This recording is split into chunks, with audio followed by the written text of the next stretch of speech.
Thank you for joining us for Weekdays Live with Reverend Al Sharpton. Take the time to share this broadcast right now. Tell your friends it's time to keep it real with Reverend Al. Comment your questions now in the chat or call Reverend Al Sharpton directly on air at 877-532-5797. Now stay tuned for Reverend Al.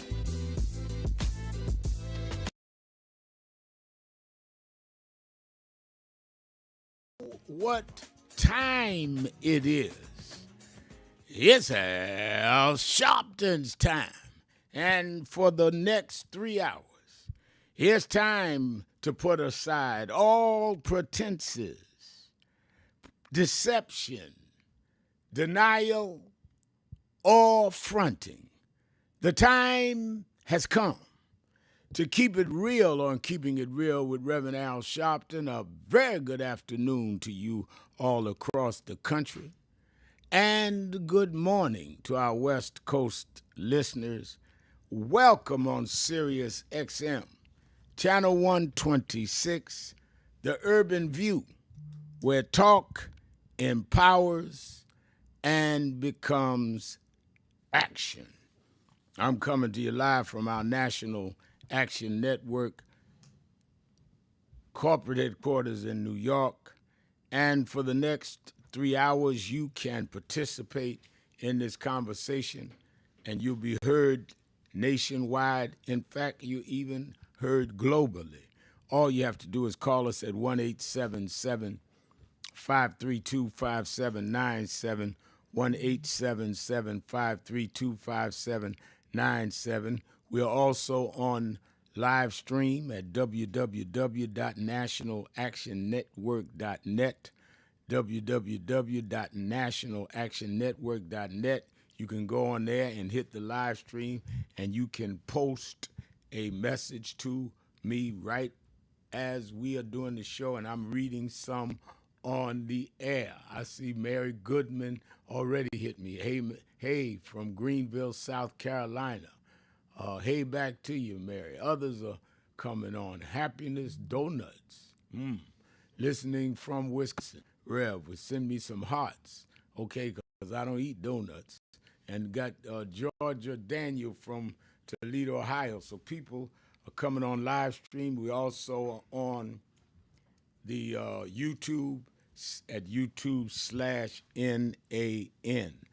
So much to talk about. And I really, I missed a lot of the broadcast yesterday because I was speaking at the funeral services of NAACP stalwart Hazel Dukes, who I've known since I was 13 years old, been partners in the struggle.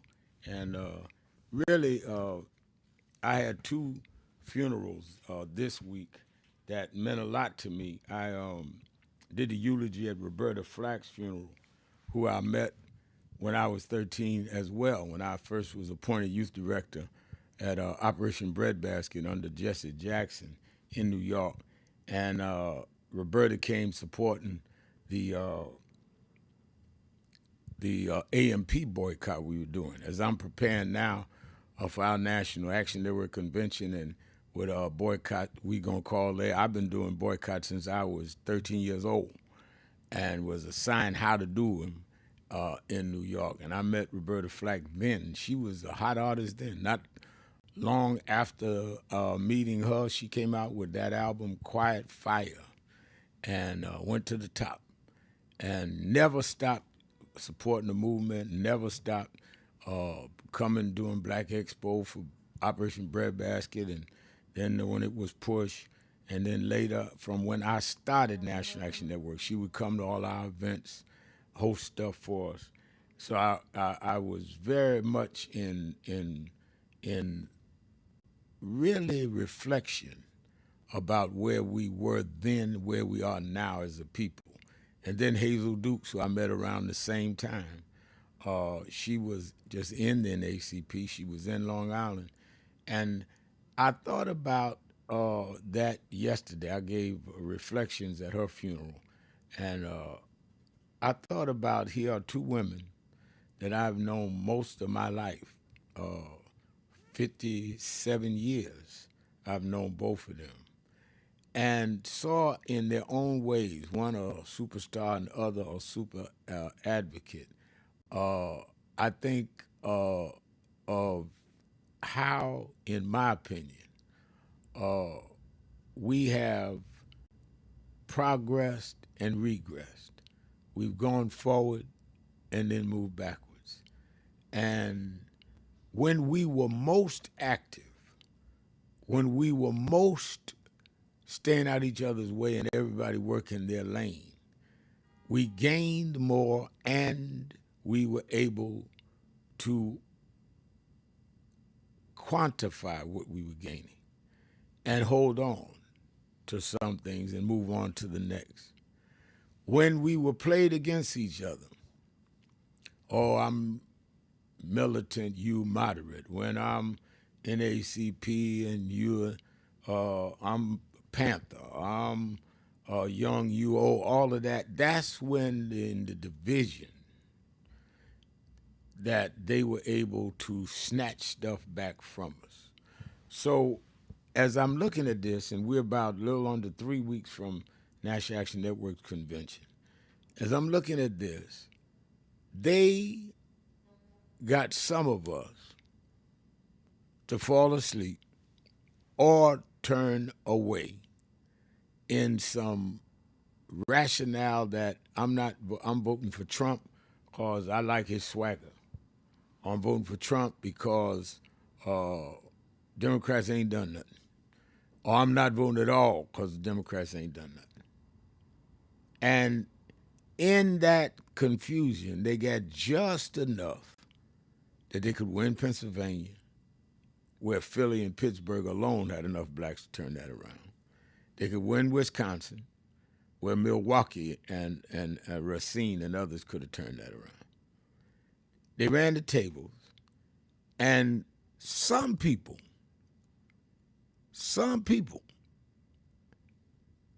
actually thought they were punishing the Democrats by letting them lose the election of Kamala Harris. Okay, Democrats was punished. They lost the House, lost the Senate, Supreme Court was stacked against them, now the White House. Now you got a president who turned the Rose Garden of the White House into a showroom for Elon Musk's automobiles. Like a cheap salesman in a showroom at a mall somewhere. He's got Musk's cars, Tesla, lined up in the Rose Garden of the White House, talking about which one he would buy. I mean, you couldn't make this up on a skit on Saturday Night Live. To literally standing up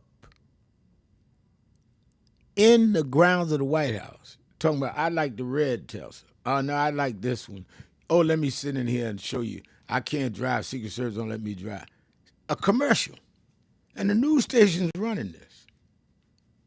While this man, I'm not just offended by the commercial, while this man that he is raising as a great figure is terminating federal workers en masse, just terminating them en masse. So much so that a judge today said he cannot fire all them workers. Federal judge, he can't fire all them workers.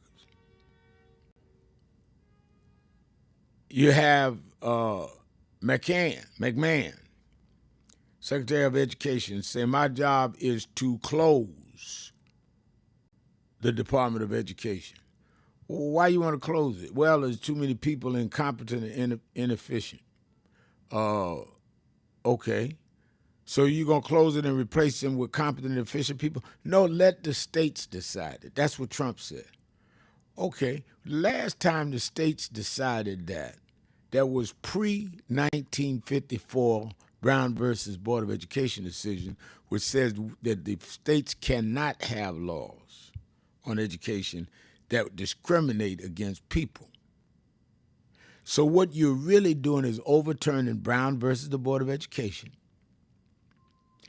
And you going back to states deciding state by state how to run education. I'm not making this up. Trump said this. And his Secretary of Education has repeated it. So you already got Florida saying we're going to ban black studies, black history, slavery. We're going to talk about LGBTQ, all this stuff. Texas saying something else.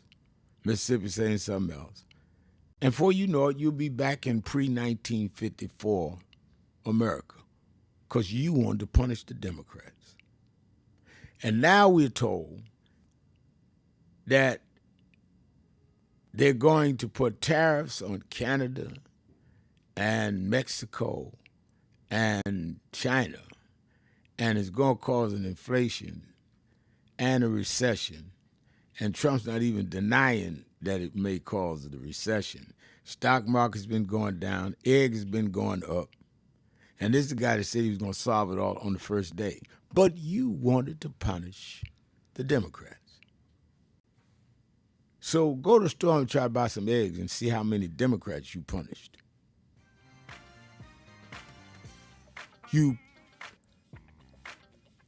To hold the Democrats accountable is applaudable and should be done.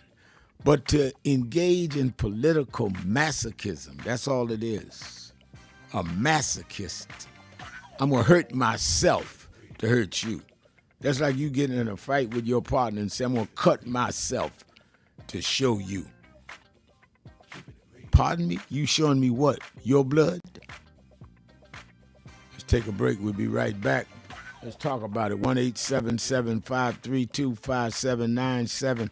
1-877-532-5797. Sharpton, keeping it real. Thank you for joining us for Weekdays Live with Reverend Al Sharpton. Take the time to share this broadcast right now. Tell your friends it's time to keep it real with Reverend Al.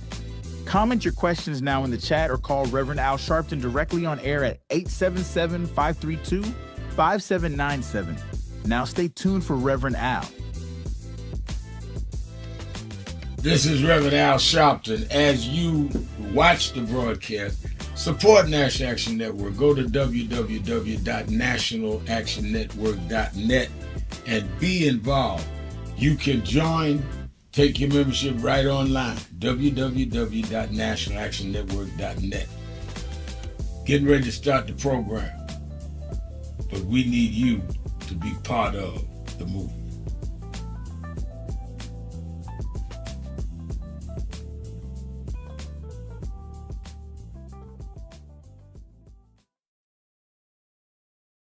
So who is Al Sharpton anyway? Who is this 33-year-old preacher without a church? A number of black New Yorkers as well.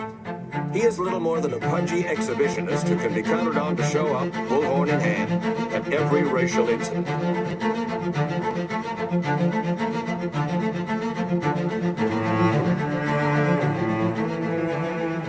I often quote Mark Twain saying, the two most important moments in life is the moment you are born and the moment you find out why you were born.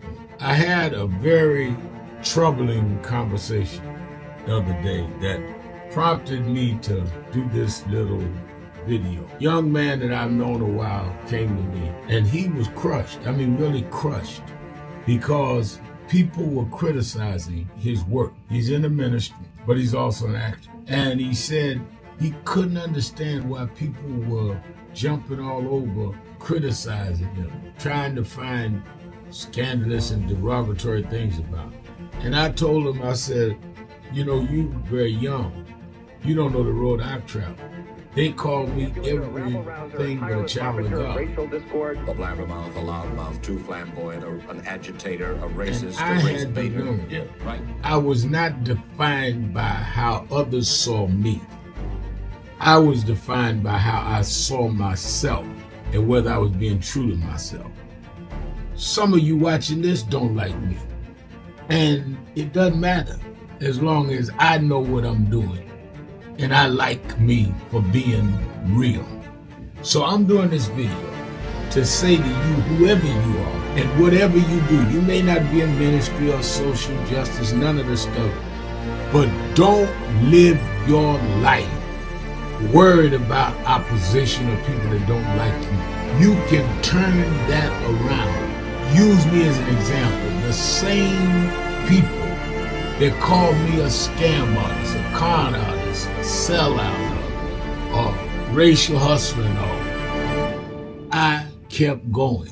And the people I respected started respecting and publicly embracing my work. When Coretta Scott King, the widow of Dr. Martin Luther King Jr., had this to say about Al Sharpton. A leader who has protested injustice with a passionate, unrelenting commitment to nonviolent action in the spirit and tradition of Martin Luther King Jr. And I am talking about your leader, our leader, the Reverend Al Sharpton. The other thing that hasn't changed is the National Action Network's commitment to fight injustice and inequality here in New York City and across America. And that's not only a testament to Reverend Sharpton, it's a testament to all of you who are here tonight. First and foremost, to Reverend Sharpton. I saw him when he first came on the scene, and I have marveled at his tenacity, at the development of his intellect, and his devotion to our movement, and much he has contributed to the world we are experiencing. I am honored, and I must say that when I had my debate with Dr. King on the issue of the church and religion, he didn't warn me that after his departure, his space would be filled by another preacher, and that preacher would be Al Sharpton. All you want in life is people that matter to you to say you did all right. And more important, that you can look in the mirror and say you did all right.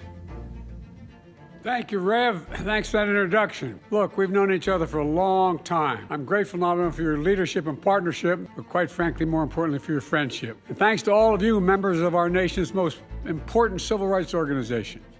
You have been, over all of your years, such an extraordinary leader. You are a voice of truth, a voice of conscience, a voice of practicality around what we must address and what we can do. And I thank you so much for your friendship. I remember that most of the youth around Al's age, he was about 12, wanted to be like Connie Hawkins, a great basketball player, legend, or Earl the Pearl, or Clyde Frazier. Al wanted to be like Adam Powell, a powerful preacher with a social justice gospel. He was very close to, at that time, to Reverend William Augustus Jones, powerful preacher and social justice advocate, and Reverend Gardner Taylor State right down the street, and Bishop Washington, whose church he came from, and Reverend Sandy Ray. He wanted to be like these giant preachers. He wanted them to have the edge, however, of the King's social justice dimension. He wanted to be like them, now he's one of them. Perhaps taller than most of them because of the risks he has taken and the reward God has given him with his gift. I remember so well that I first escorted him to jail. He was around 13 years old, with the jail fighting the ANP. He was in the lineage of our struggle. He grew up in it. We didn't just see him on TV one night. He didn't happen. He came bottom up, not top down.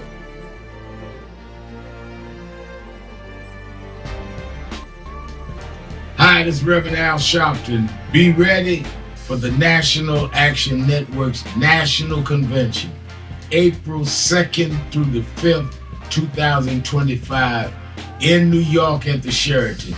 This year, and the 57th anniversary of the assassination of Dr. King, they're trying to take back everything he stood and died for. We convene every year in April to make sure they know that they killed the dreamer, not the dream. We have workshops on everything from business development to dealing with our legal needs, from police reform all the way to how we deal with sentencing, how we deal with immigration, how we deal with the arts and entertainment. We have big names that come every year, but don't come for the big names, come for the big plans and the big execution. Register now, because with this year, as we are under assault with DEI, under assault with ending the Civil Rights Division of the Justice Department, under assault with now consent decrees and all are neutralized. If there ever was a time that you should come to a National Action Network convention, now's the time. We don't need a lot of philosophizing. We don't need a lot of showing how smart you are. We need action. We plan action, and then we go and do action. I'm looking for you. Go to www.nationalactionnetwork.net. We have no registration fee. You don't pay to register. Just get here, and let's get it on. National Action Network Convention, April 2nd through the 5th. I'm going to look for you there. Beyond law, I love you. Beyond life and see the ways that God has brought you. Oh, anybody?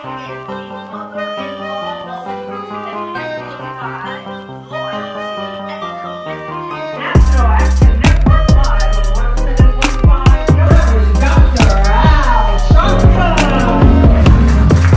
No justice, no peace. What do we want? Justice. What do we want? Justice.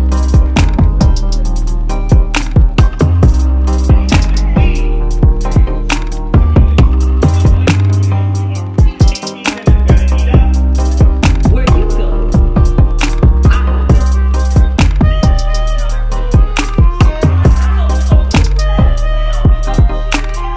But yet text shows us that the root has lost purpose because the Almighty has made my life bitter.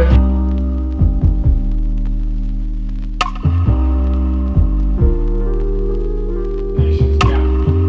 But what the world sees being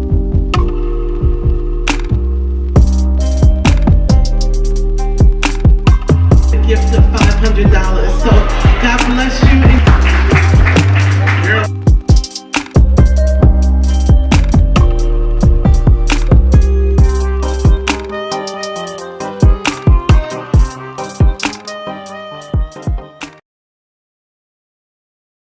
keeping it real, keeping it real. I'm your host, Reverend Al Sharpton.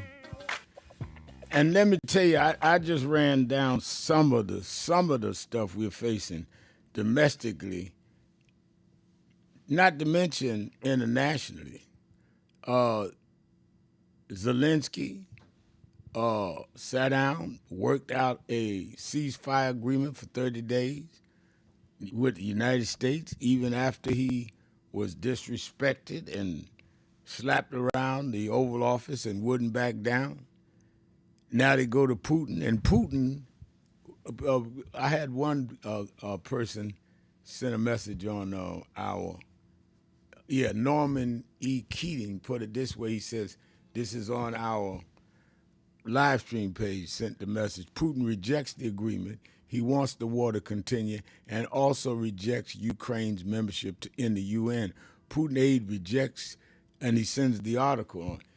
Putin has said, not only am I not going to agree to a ceasefire, I'm going to go and put on my fatigues and go to the battleground and show y'all I'm going to keep fighting. That's what I think of Trump. So he can drive a hard bargain that he wants the land he wants this, he wants that. So if you deal globally there, you deal with Trump has said he wants to move the Palestinians off of the land in Gaza and turn Gaza into a Riviera of the Middle East. That's what all you non-voters or people that voted for Trump brought us now. So I've talked to you about from the domestic side that the government may shut down tomorrow night to they've already now started disbanding the Department of Education. They've already said that they are firing thousands of federal workers. That's what you got. That's what you got. So let's talk about it. Ramel, you were the Democrats. I am with making sense. Nobody challenged Democrats more than me. I've not supported them, but I would support something else, an independent or something. But I ain't never left myself open that we getting nothing. So let's talk about it. 1-877-532-5797. 1-877-532-5797, twitter.com, The Rev Al.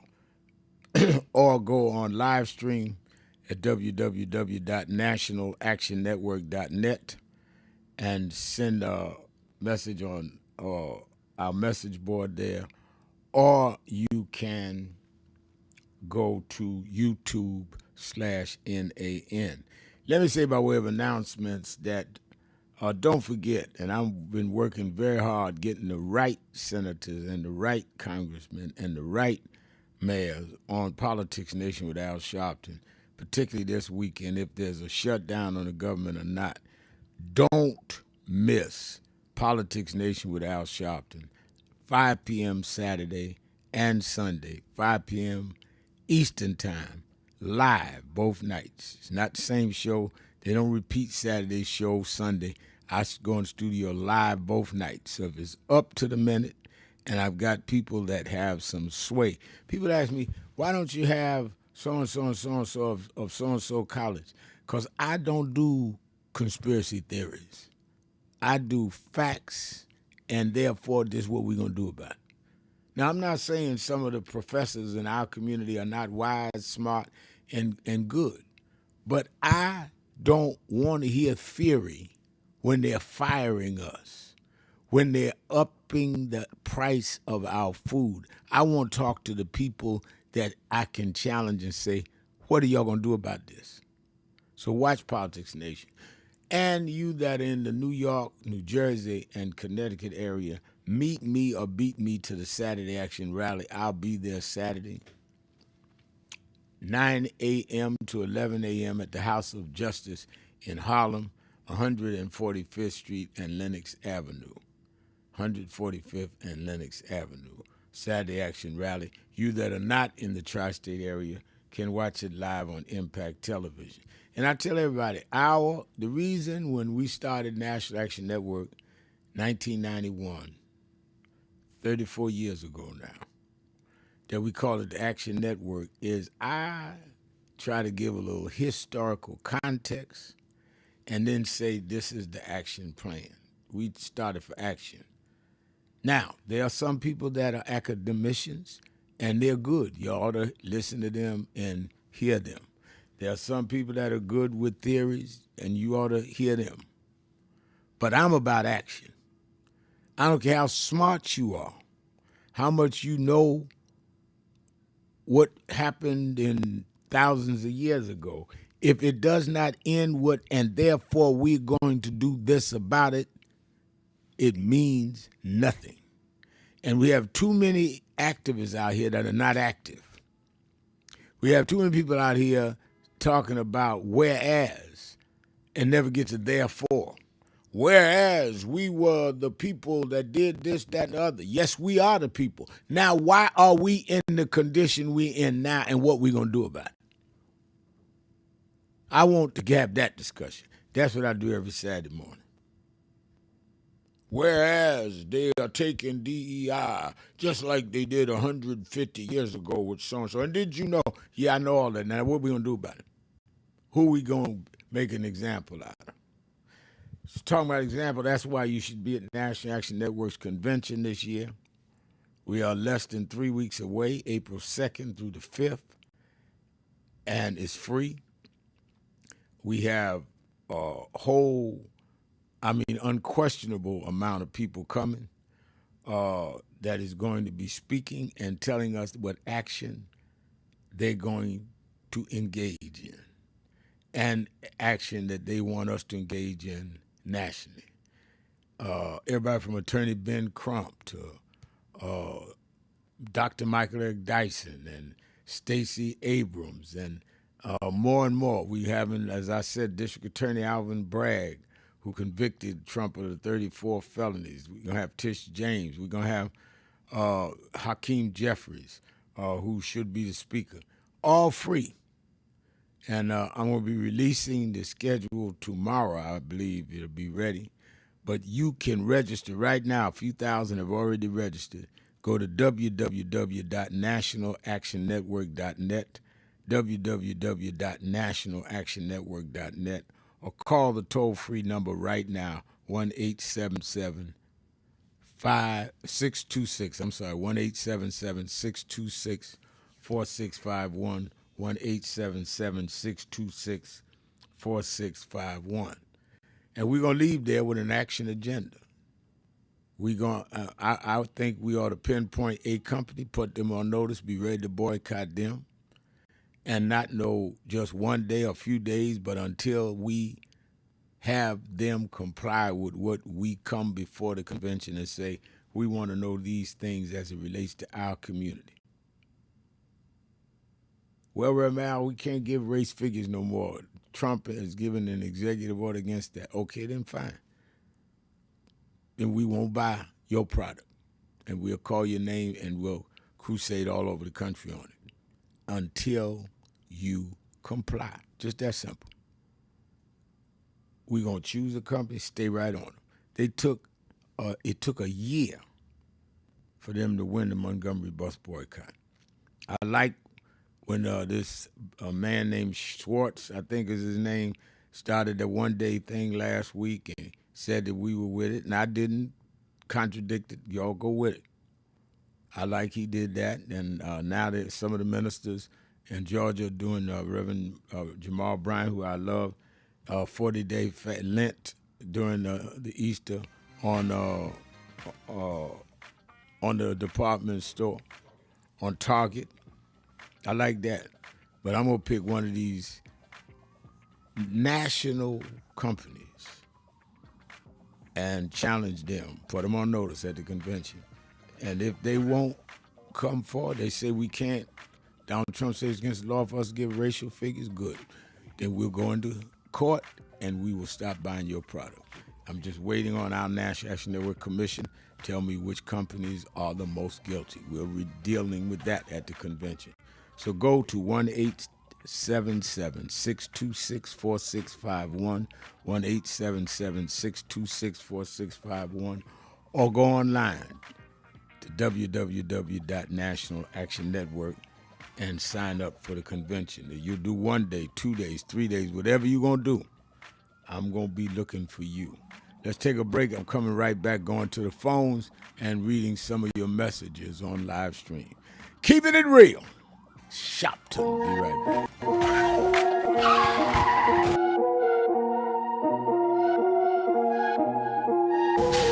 The more you grind, the more you realize that people look and behave exactly like the choices they make every day. Whatever your choices are, how you eat, how you exercise, how you handle your temperament, how you handle challenges, whether you're disciplined, all of that is reflected in how you appear and how you behave every day. Your daily choices. That's why no matter where I am and no matter how much I have to do, I stay on my grind, working out, watching my diet, and trying to deal with my temperament because my behavior is a reflection of my choices that I make every day. And I don't worry about people being in opposition.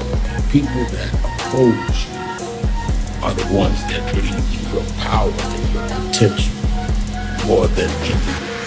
If they would oppose something that didn't have some force and power with it. So make your daily choices carefully and be very loyal and committed to the choices you make.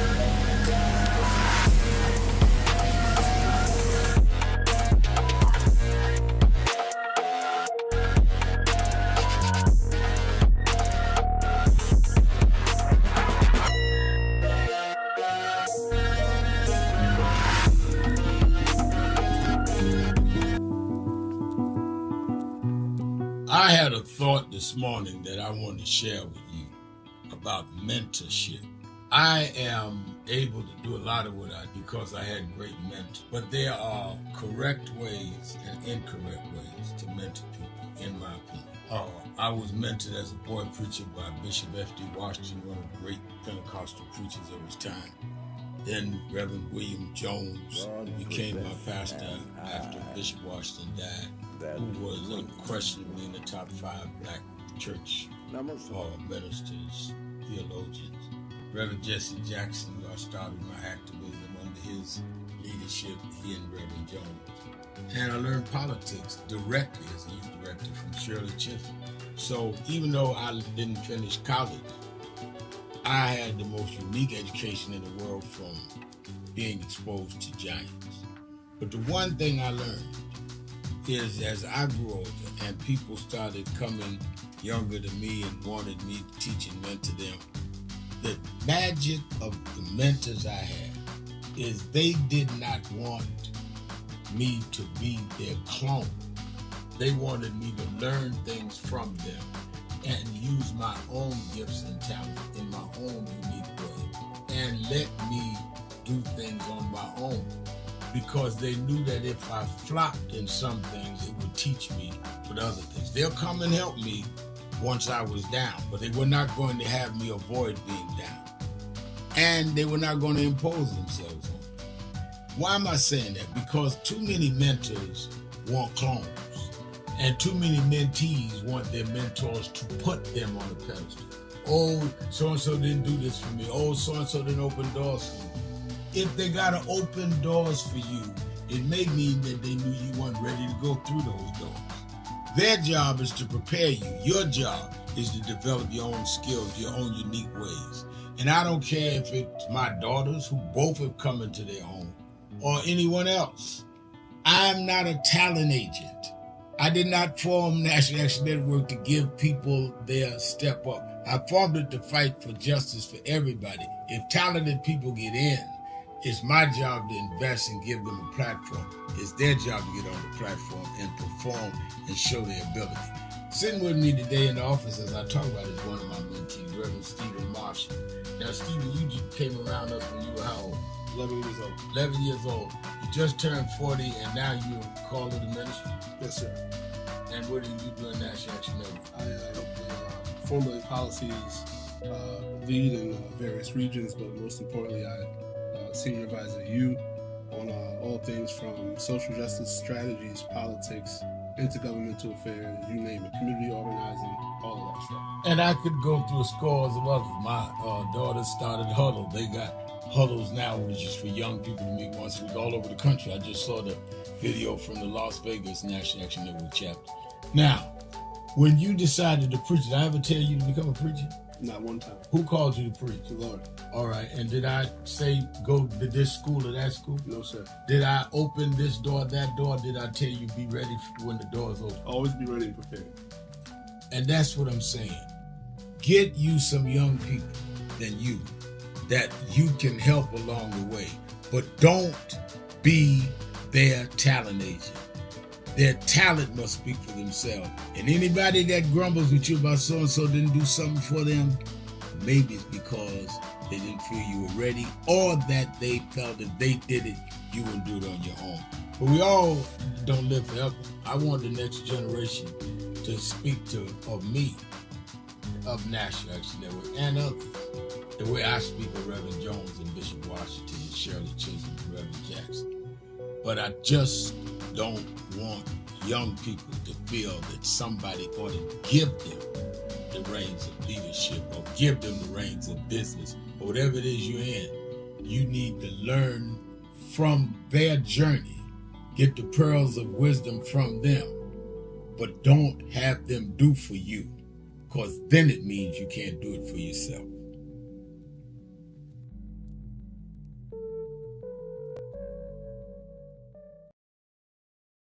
Work is required. And if we can't stand up now, you got a president in the White House that has said outright, I'm not going to have diversity. Outright said he's not going to deal with the question of racism. Outright said he's suspending anything that guarantees that we're going to deal with the question of racism. In fact, he said they are oppressing white folk. What Trump said. And you are not saying nothing, and you in the pulpit, well, every prophet in the Bible, everybody in the Bible prophesied and preached according to the time in which they live. There are no out of place prophets. There are none that God sends to discuss what happened or what's going to happen.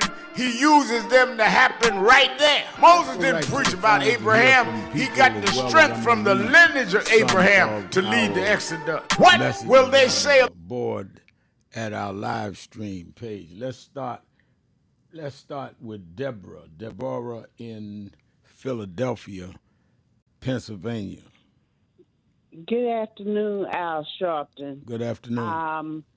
I wanted to know whether the HUD budget is in the stopgap bill, specifically Section 8. If it isn't, is it in the Department of Education budget, and how will Section 8 be affected with Trump closing down the Department of Education? Well, thank you for your call. Good question. I think that the Department of Education closing down will not directly deal with Section 8 housing. Indirectly, it will, because obviously, if you've got the states now deciding, if they get away with this, if they are deciding now on education, that affects the hours and the caliber of teachers and all of that, which impacts those that are living in Section 8 housing. In terms of the Section 8, in terms of the actual HUD budget, HUD is in certainly what the Congress has to deal with. Where and how it's cut, do not think it's been specified, but it definitely is part of the stopgap, no doubt about it. Let's go to Pam, the extraordinary activist in Chicago. Pam, you're keeping it real with Al Sharpton. Thank you. Hi, Reverend Sharpton. How are you? I'm doing well. How are you? Good. Overall, I am well, but disgusted, but never giving up, and just always believing that, and you and Reverend Jesse Jackson always says this: when we fight, we can win. If we don't fight, we know it's going to happen. Right. So I'm always willing to fight and just put any and everything on the line. I thank you for what you said, Reverend Sharpton. All of those people who talk that big talk, well, I'm mad at the Democratic Party, so let me vote other or stay at home. But we now know that was all a ruse, because you've had callers come on here and just push the propaganda of the conservative Fox, I don't even call it news, just Fox Lives. You had a caller that said that Trump was colored. Do you remember that, Reverend? Yeah, I do remember that. Yep. I mean, so the craziness. Now, I'm going to ask you, what happened to all of those individuals that said, well, if we don't get reparations, no vote, we should hold our vote for reparations?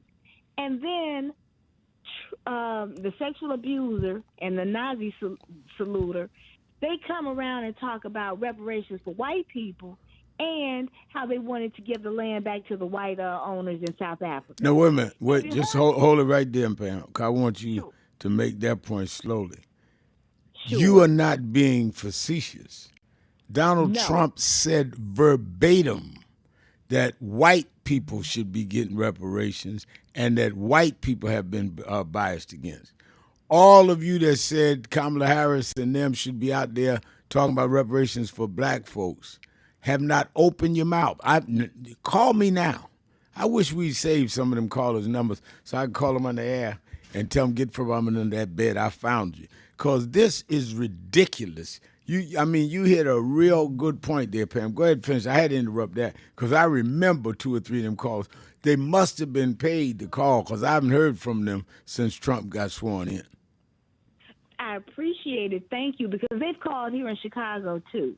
So I haven't heard anybody on that reparations front come on here and talk about the reparations that he wants to give to white people. And then, do you recall that the transgendered issue? We don't want our girls playing sports with boys, and that's problematic. And, the transgender people go into the bathrooms and rape our little girls. Reverend Sharpton, I'm willing to bet if you went and checked the stats on anybody who was molested in a bathroom, a child, I'm willing to bet the majority of those perpetrators were, guess what, straight adult people. Yeah, no doubt about it. See, so they want to just filter all of this. You're worried about your daughters playing sports with transgender people. Are you worried about your daughters and your women being raped? Well, and if you're worried about your daughter being raped, then why would you vote for a man that has been convicted in court of sexual harassment of a woman? I mean, that's what didn't make sense to me. If you worried about that, then you're going to vote against a woman for a man that the courts found guilty of sexually molesting a woman, and that you saw a video of him saying the way you deal with a woman is grab her privates. And I'm cleaning up what he said. Yes. And thank you, Reverend Sharpton. And also, let me just add this. Now, our mayor, of course, was called to testify, and I was so proud of him, Mayor Johnson. I was so proud of him. But I also noticed this, the head of our Fraternal Order of Police here in Chicago, John Cantazzaro, who is a straight-up racist, who is a supporter of the sexual predator. He was also at the hearing. So I'm bringing it back to Chicago, and this may be happening all over. We have a group of people who used to call themselves, community activists and civil rights leaders, and they like to brag about marching with Reverend Dr. King. They are now working with these hate groups who are now supporting the Republican Party and the sexual abuser in office, Reverend Sharpton. Wow. It is serious out here. It is very serious. And I'm going to call this name, as much respect as I had for Alderman Tillman. She was a supporter of this sexual abuser. Really? Yes. And her son has a Martin Luther King Republican Party. That's one of the reasons I would come on your show and ask you to have the King children to make a statement, because they would also want to, and they want to quote Dr. King, and they would almost want to imply that, well, he used to be a Republican.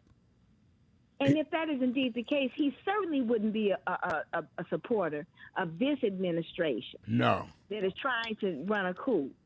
So I'm saying, Reverend Sharp, there are so many things, and you can talk to some of the pastors here, and they'll tell you, Reverend Hatch, he'll give you what's going on, because it really is disturbing. But thank you for challenging those who didn't want to vote, but now they don't want to come on your show and say anything, because we see what's happening. Well, and here's my request of you. Please ask, I'm going to call her President Harris, because I believe she won the election was stolen. That's just me, Reverend Sharpton. You're not putting that out there. That's just my opinion. Ask her to please do a victory tour and just say, I told you so. I told you so. I definitely will ask her that. I definitely would ask that. Please, we need to hear. Thank you. Thank you for your call. As always, good to hear your voice, Pam. Let's go to Jason in Cleveland, Ohio. Jason. Reverend Sharpton, what an honor to speak to you. First of all, thank you for the call. Such an honor to speak to you. Honorable Reverend Sharpton, I had a question, comment, and I will be brief. Question, comment. I see that, as a culture, as a people, we should be supporting what you are putting out there and only buying from companies or organizations that are supporting us. And I'm not seeing it. I'm not seeing the people, not in mass. Right. I understand that individually we may be seeing it, but my thing is, what can we do to put this big campaign out there? We need to be doing this. Well, I thank you for asking that. You're absolutely right. Thank you for your call.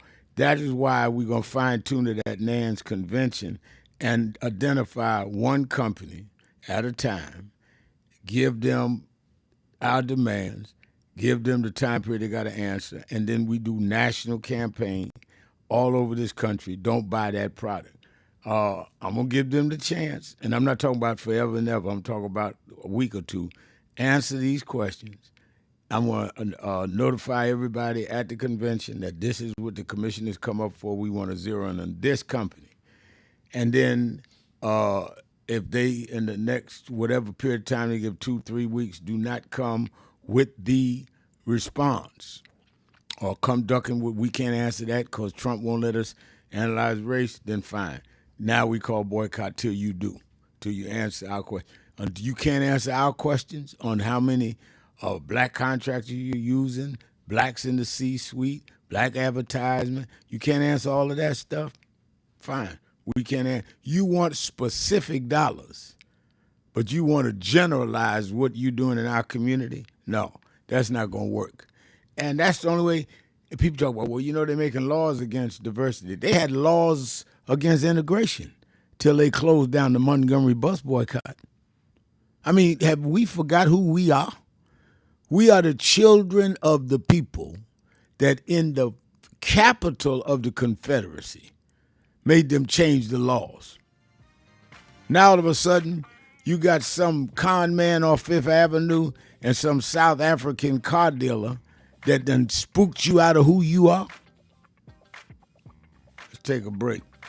1-877-532-5797. Sharpton, keeping it real. Be right back.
Country, talking to the radio announcers, the church people and the street people, telling them that God has smiled on me.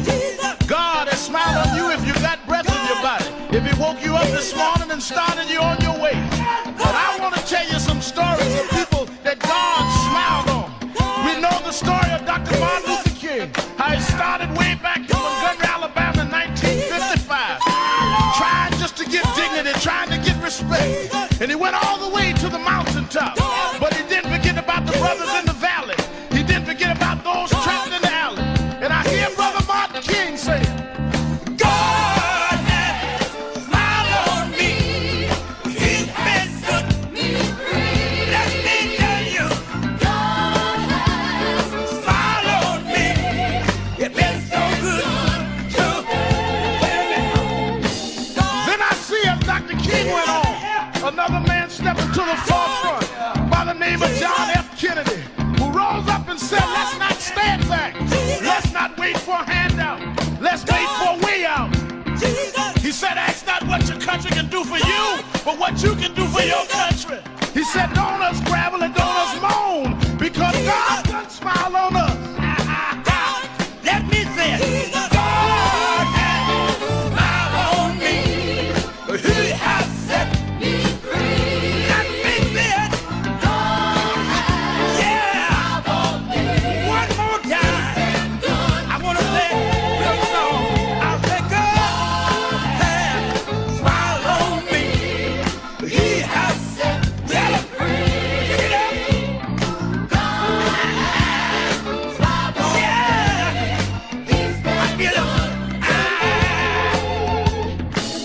Then I went on backstage at the Apollo Theater and I saw a man come out. They call him the King of Soul, James Brown. And James Brown said, Reverend, don't you worry. I started out as a shoe shine boy. I started out as a convict. I started out uneducated. But I learned to sing my song. And I sung it all over the world. I told him it was a man's world. I told him about the big payback. I told him Papa got a brand new bag. And all over the world, they can hear my voice. But Reverend, don't you frown. Don't you bow your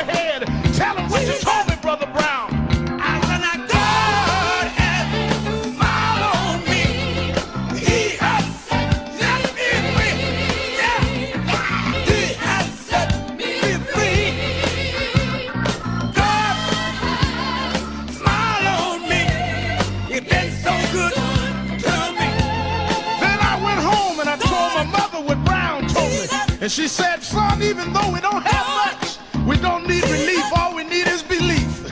And she said, he didn't tell you no lie, because the Lord will take care of you. God sits high, but he looks down low. And every time you get discouraged, every time you're burning down, all you have to do is think of the things that God made a way for you and look toward the heavens.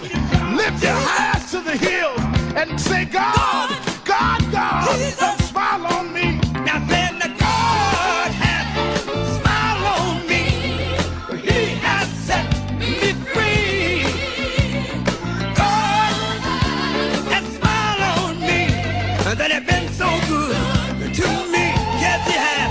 I say, God smile on me.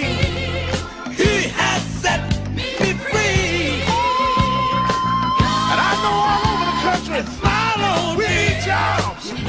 We need a way to make it. We need help. We need jobs. We need a way to make some money to feed our families and raise our bread. We need a way to survive, so we don't need crime as a survival kit. We just need a little bit. But don't give the hope up. Don't lose the faith, because God will smile on you. God will give you the strength.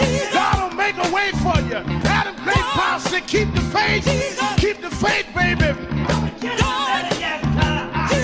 I hear Robert Kennedy saying that it's not the dream of, but it's the dream that'll live on forever. Just know that God will smile on you.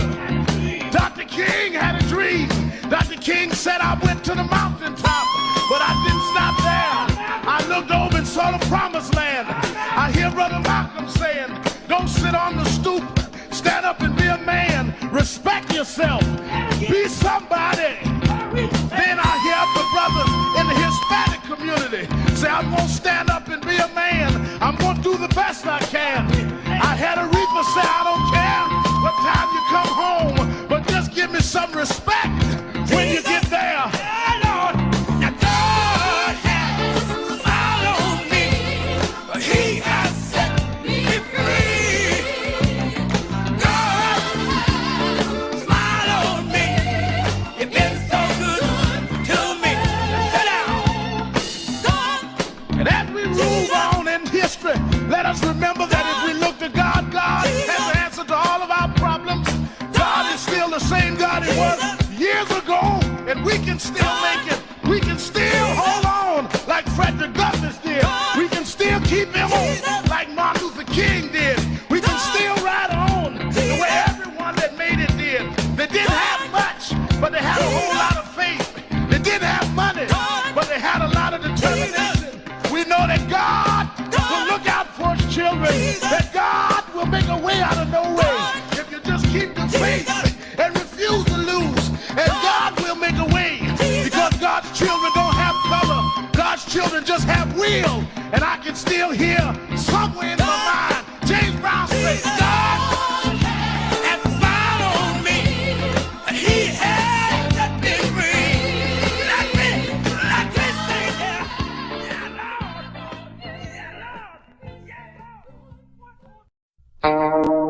Thank you for joining us for Weekdays Live with Reverend Al Sharpton. Take the time to share this broadcast right now. Tell your friends it's time to keep it real with Reverend Al. Comment your questions now in the chat or call Reverend Al Sharpton directly on air at 877-532-5797. Now stay tuned for Reverend Al. This is Reverend Al Sharpton. As you watch the broadcast, support National Action Network. Go to www.nationalactionnetwork.net and be involved. You can join, take your membership right online, www.nationalactionnetwork.net. Getting ready to start the program, but we need you to be part of the movement.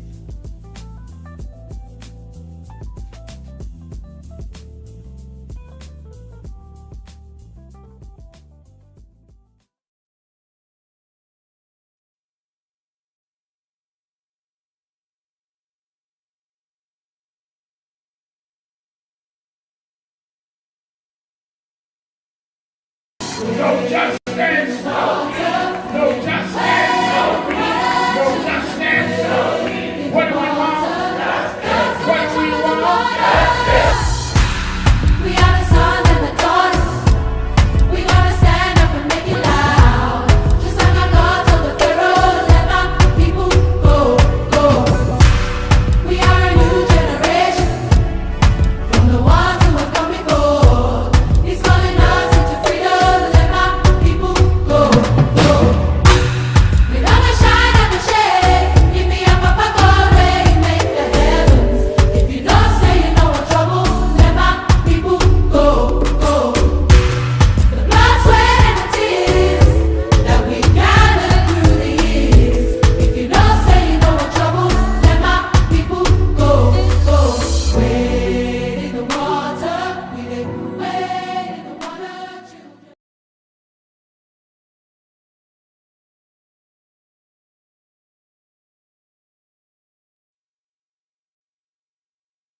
front of a grand jury. No justice. And now, America's #1 civil rights leader, the Reverend Al Sharpton. You're live, sir. Keeping it real, keeping it real. I'm your host, Reverend Al Sharpton, and we're back. 1-877-532-5797, 1-877-532-5797. And let me read. Willie Wilson Jr. says, afternoon, Reverend Sharpton. No justice, no peace. David Paul said, blacks don't really talk about doing anything for ourselves. Somebody always has to do something for us. I don't know what blacks you talk to, David. That's all we talk about here, including what we make. You know, one of the most backward thoughts to me is when you tell people about let's build our own businesses and let's own things in our community and vote. No, man, what you voting for? That you're asking another. You can't build a business if they don't clear it at City Hall and give you a business district. Stop playing with yourself. We need to do both. In order to do for ourselves, we need to engage in what will allow us to do for ourselves. So quit being a trawler for Trump. Unless we control some of these political offices, you will not open a store nowhere. Unless you deal with the Department of Commerce, you will not have any product on the shelf that you manufactured. So stop playing with black folks. You got the right one. You want to argue about all that, call me on the air. I debated all night long. Because you can't just decide that we're going to do for self without you being able to do for self based on the context of where self is.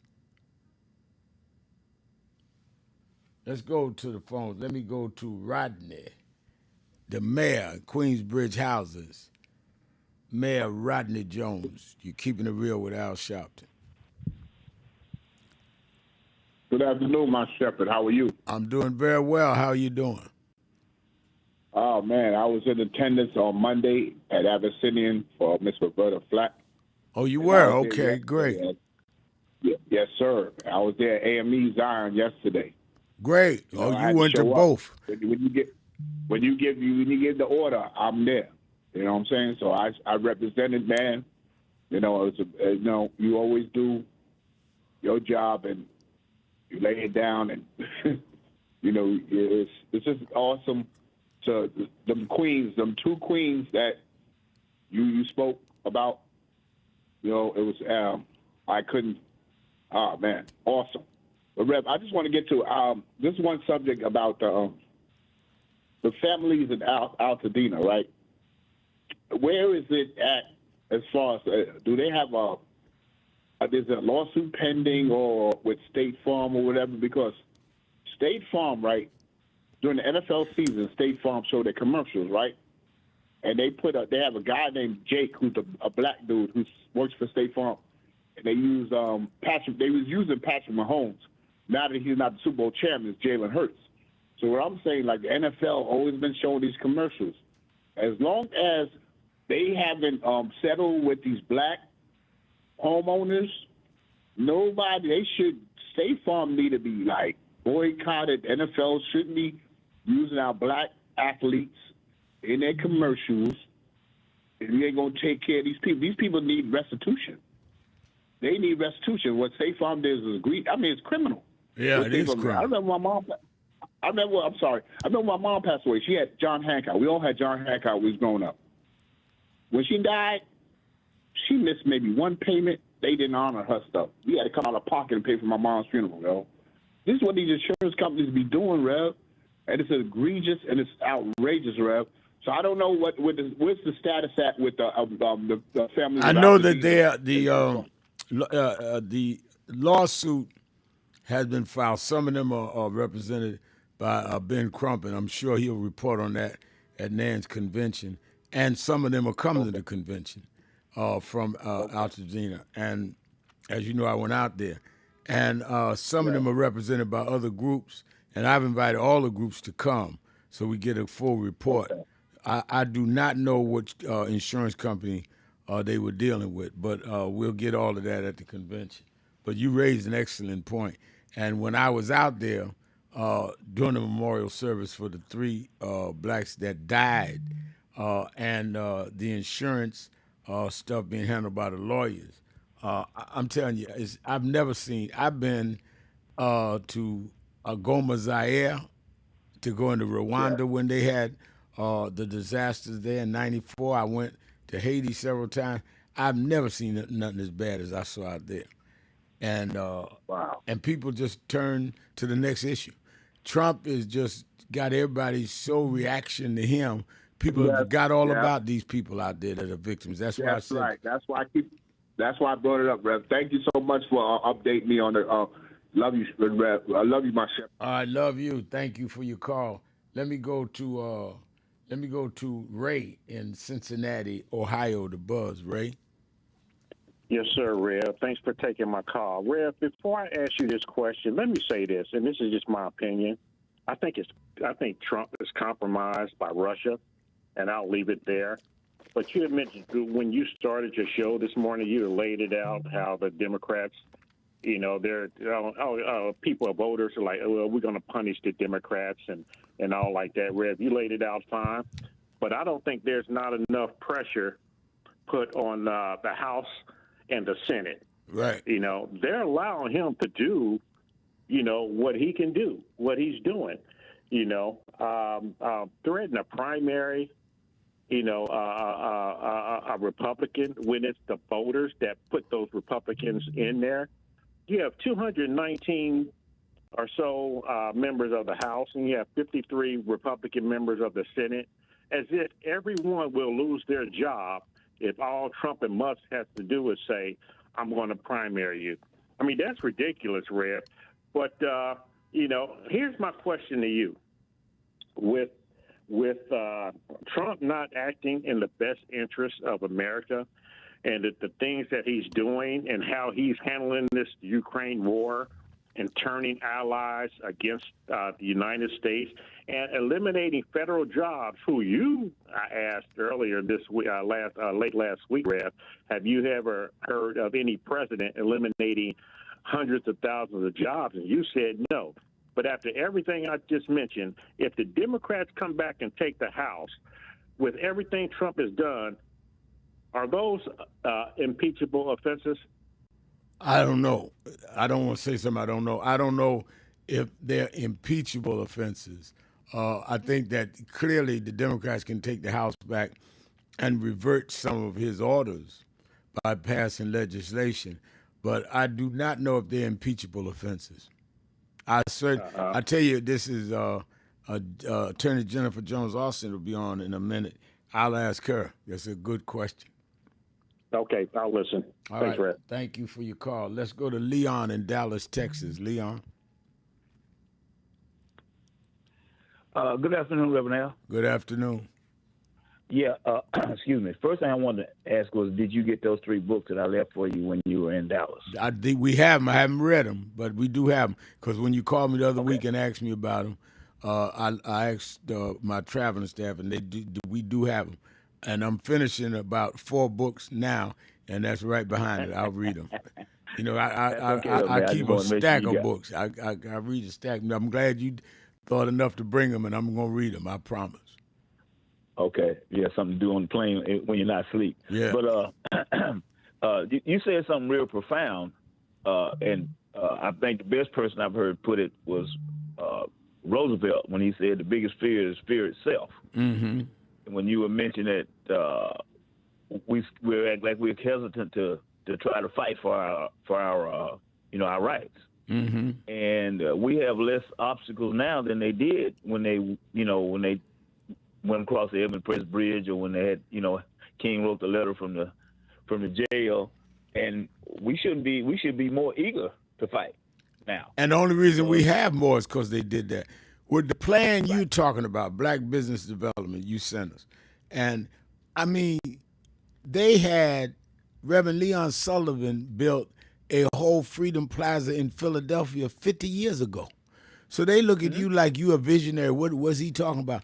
This is not new. What you talking about is what we should be doing and should have continued. If Leon Sullivan could build Independence Plaza in the 60s, why can't Leon build something in Dallas? What's wrong with us? Hold on a minute, Leon. Let's take a break. We'll be right back. Keeping it real. Sharpton. 877-532-5797. Be right back. Stop telling yourself you're not confident of what you could do. When people with half your skills and a quarter of your talent have gone on to create big waves in life, if you look at them and you know you're more gifted than them, then what is your problem? You are looking for someone to come and drag you into success. You've got to use what you have, which is, in my judgment, more skillful than others I've known in your area. Use that and believe in that, and your confidence will build up as you get going and start doing. And don't chase the spotlight. Sharpen your skills. Live in your purpose. And you'll get so good the spotlight will be chasing you. Be so good they can't help but talk about you and put the spotlight on you.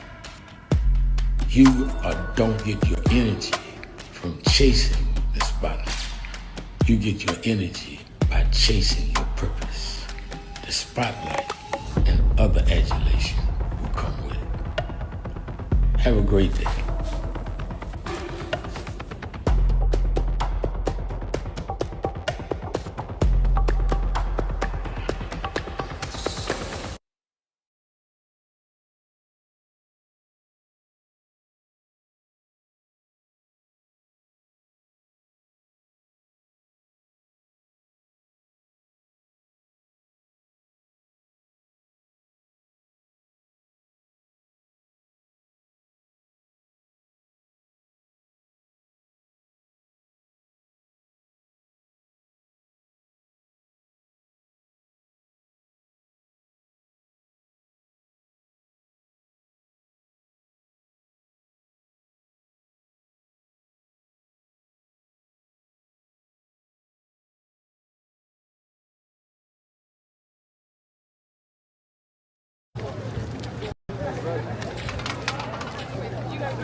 Reverend have done this work. I've been with Reverend all these years.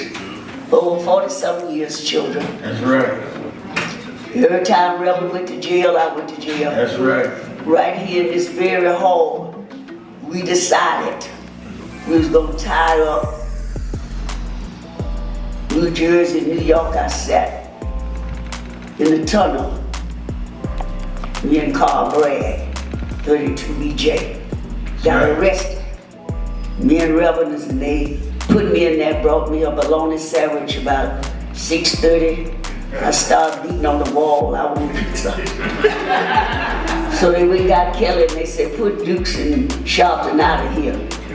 But they didn't know we was gonna stay till everybody come out. That's right. So me and Reverend, we had CND in the corner. They couldn't move. We stayed there. So when I went before the judge, that was my third time, the late Michael Harder said to me, Hazel, don't come back to the courthouse no more. The judge gonna put you in jail. When Reverend came back from Puerto Rico, I was there. That's right. To meet him, greet him. Ain't no need of you coming here on Saturdays, wasting Reverend time if you don't go out and vote this time. This is our moment. So I said, I'm going and voting, I'm coming back by here to see Reverend. Because I don't know what the 5th is going to be. Because he said he comes like a thief in the night. So I didn't wait till the 5th. I woke up this morning with freedom on my mind. Hallelujah. Hallelujah. Love you, Ray. Love you. Hazel Dukes. 92 and still on the front line. Good God Almighty. She earned her crown. Let Hazel rest now. She can put down her cross and pick up her crown. You did a good fight, Hazel. Stand up and get crowned. Stand up and crown Queen Hazel.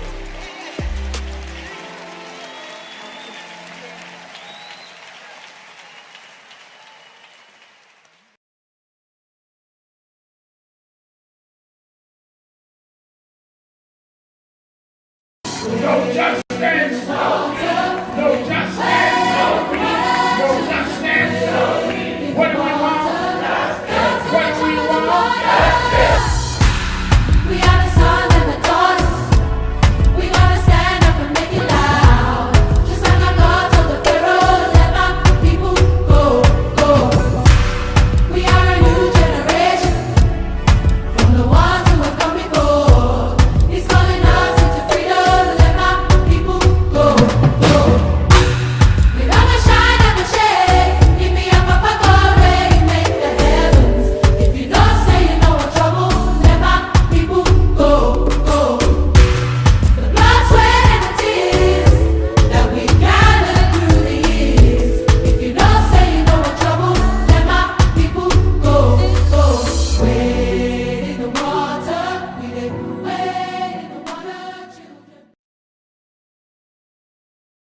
Thank you for joining us for Weekdays Live with Reverend Al Sharpton. Take the time to share this broadcast right now. Tell your friends it's time to keep it real with Reverend Al. Comment your questions now in the chat or call Reverend Al Sharpton directly on air at 877-532-5797. Now stay tuned for Reverend Al. This is Reverend Al Sharpton. As you watch the broadcast, support National Action Network. Go to www.nationalactionnetwork.net and be involved. You can join, take your membership right online. www.nationalactionnetwork.net.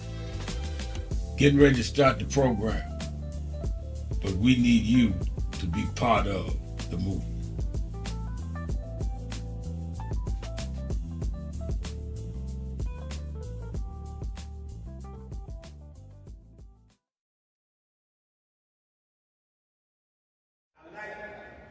Some of the stuff you did about killing me softly and all, but I like it. When you did that song, I told Jesus, it'll be all right. You can change my name. Because that's what we had to do. Growing up, a black girl in a white man's world, she changed her name. Growing up behind the cotton curtain, she changed her name. They said she wouldn't be nothing, she became something anyhow. She changed her name. She refused to be put in a category. She refused to be reduced. She refused not to be the regal queen she was. And because of her, if you plant seeds, even if they don't understand, those seeds will grow. And Roberta Flack planted seeds. And when we looked up, Lauren Hill grew up. Reverend Sharpton, Leon held over. Leon, as I was saying, the reason I believe you can do the project that you are planning to do, and I'm going to get deeper into it and want to help you do it, is because Leon Sullivan did this in the 60s, Independence Plaza in Philadelphia. Somewhere along the way, we lost our sense of who we are and let other people tell us what we can't do. I mean, and the minute people can convince you that they're the ones who can define what you can do and who you can be, you lost before you get started. Absolutely. Absolutely. And I am working on that African American business directory that I talked to you about before. Right. I'm working on that, and hopefully I'm going to have an update for you. All right. As to how it's going to work, and we'll talk. All right. Let's now talk. a lady mentioned Section 8 and housing. Yeah. And ironically, I just happened to be looking at a news article, and it was talking about how Elon Musk and Scott Turner have frozen the funds for HUD. Scott Turner is the new secretary of HUD, the only black in the Trump administration, and they've frozen the funds. Okay, so that's the answer to that. Now, that's the answer to that, and uniquely, that's the position that Ben Carson held. That's right. In the previous Trump administration. Right. Okay, so we get these token Negroes, and of course he's going to follow along with whatever Elon Musk says, or he'll snatch the leash. And what they do is they get in office and they give an illusion that there are some of us who actually, let me rephrase that. They give the illusion that what they're actually doing is great because they point to Scott, or they point to Clarence Thomas, or they point to Tim Scott and saying, well, they're supporting us. And it's this damn to do because the lion's share of us don't support that stuff. That's right. It's just those who get the I never get this word right, who benefit from being the token colored person. And there's not much I can say other than that the FCC would not take me completely out for. But I think the listeners understand these people in this day and time are doing damage to us, and that we're going to have to be more serious, more intense, just like they are. Just like they're energetic, they're intense, they're moving forward. We can't be afraid to move forward to defend ourselves after a 400-year history of what we've been through. That's exactly right. Well, keep me abreast. Give me the updates. Thank you for your call. Let me bring on my co-host every Thursday for the last 90 minutes of the show. She is, of course, the CEO of the Protestant Welfare Agencies in New York and the vice chairman of the National Board of the National Action Network, and she's playing a critical role in our convention in 2.5 weeks. Attorney Jennifer Jones Austin. How you doing, Jenny? I'm good. Glad to be with you this afternoon and with everybody who's listening and calling in. Jenny,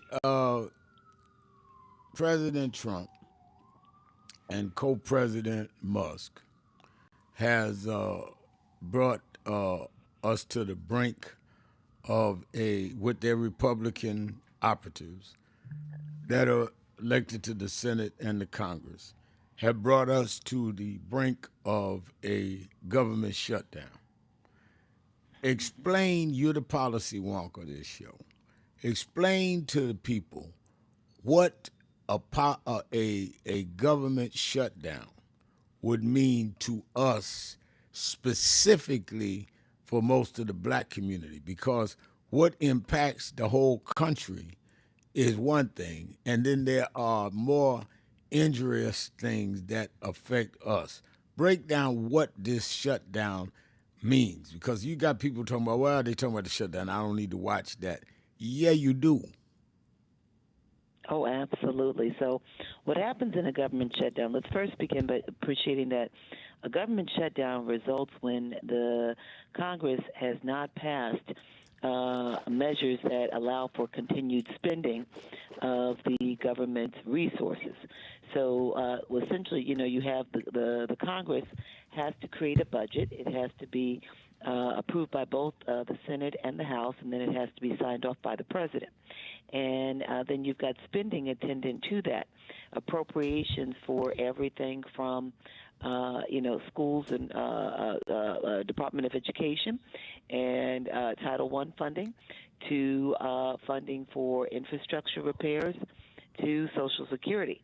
And what happens in a government shutdown is that it's like only essential services are continue, meaning that essential services related to national security, public safety, and public safety does include things like emergency medical care, traffic control, law enforcement, border security, that type of thing, disaster aid. Those things will continue, but then it becomes questionable about what things will not continue. During a government shutdown, employees whose work is not considered to be essential, they stop going to work. You could have people who are working in the Health and Human Services agencies who are responsible for making sure that Medicaid is administered properly, that they could be considered not essential and they have to stay at home. That could mean that you don't get funding for Medicaid. You could have people who are working in the Social Security Department, and during a government shutdown, your Social Security checks should come, but you could have people, especially given the federal employee layoffs that they've had, you might not receive your Social Security checks timely. There are federal employees who don't go to work during a government shutdown. And these are people who, many of them black and brown people, the disproportionately black and brown people. Black people represent nearly 20% of the federal government workforce. Brown people, about 14%. If they don't go to work, they don't get paid. And so, they're going to lose out. They're going to miss out. You do have things like Medicaid, like I said, Medicare, disability. They continue, but if you don't have people there, if administration is slowed down, you might not get your checks timely. There are people who, when you look at food supports and programs like that, you may not see that. In education, people handling like civil rights cases, they may not be handling discrimination cases. So what it all comes down to is who's considered an essential worker and who's not considered an essential worker, and then what is the work that they're doing and how you could actually be directly impacted by that.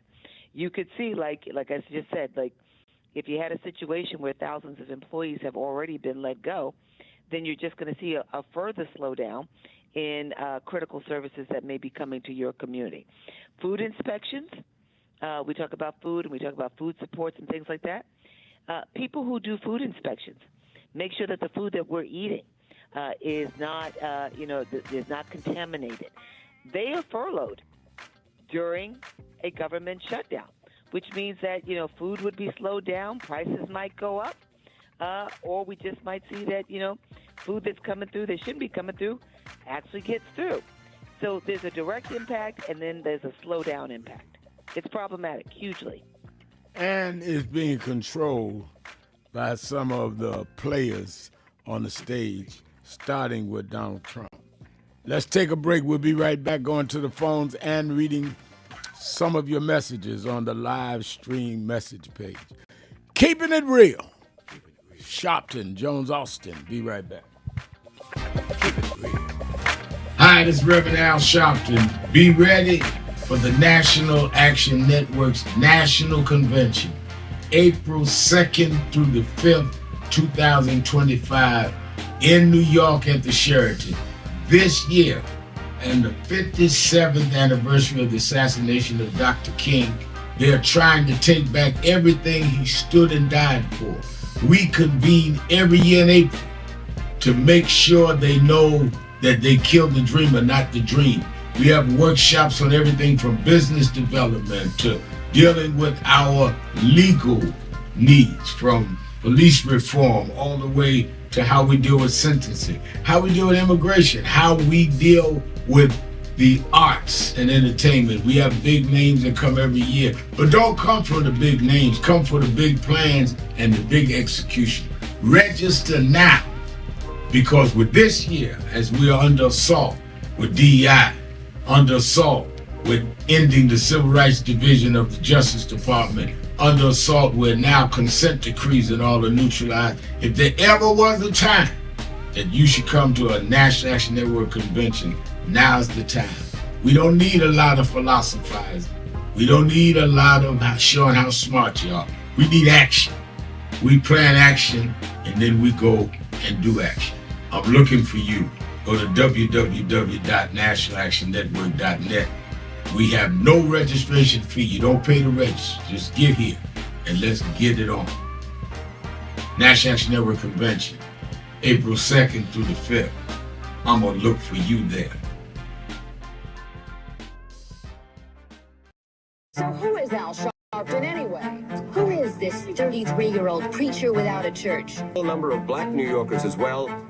He is little more than a pudgy exhibitionist who can be counted on to show up, bullhorn in hand, at every racial incident.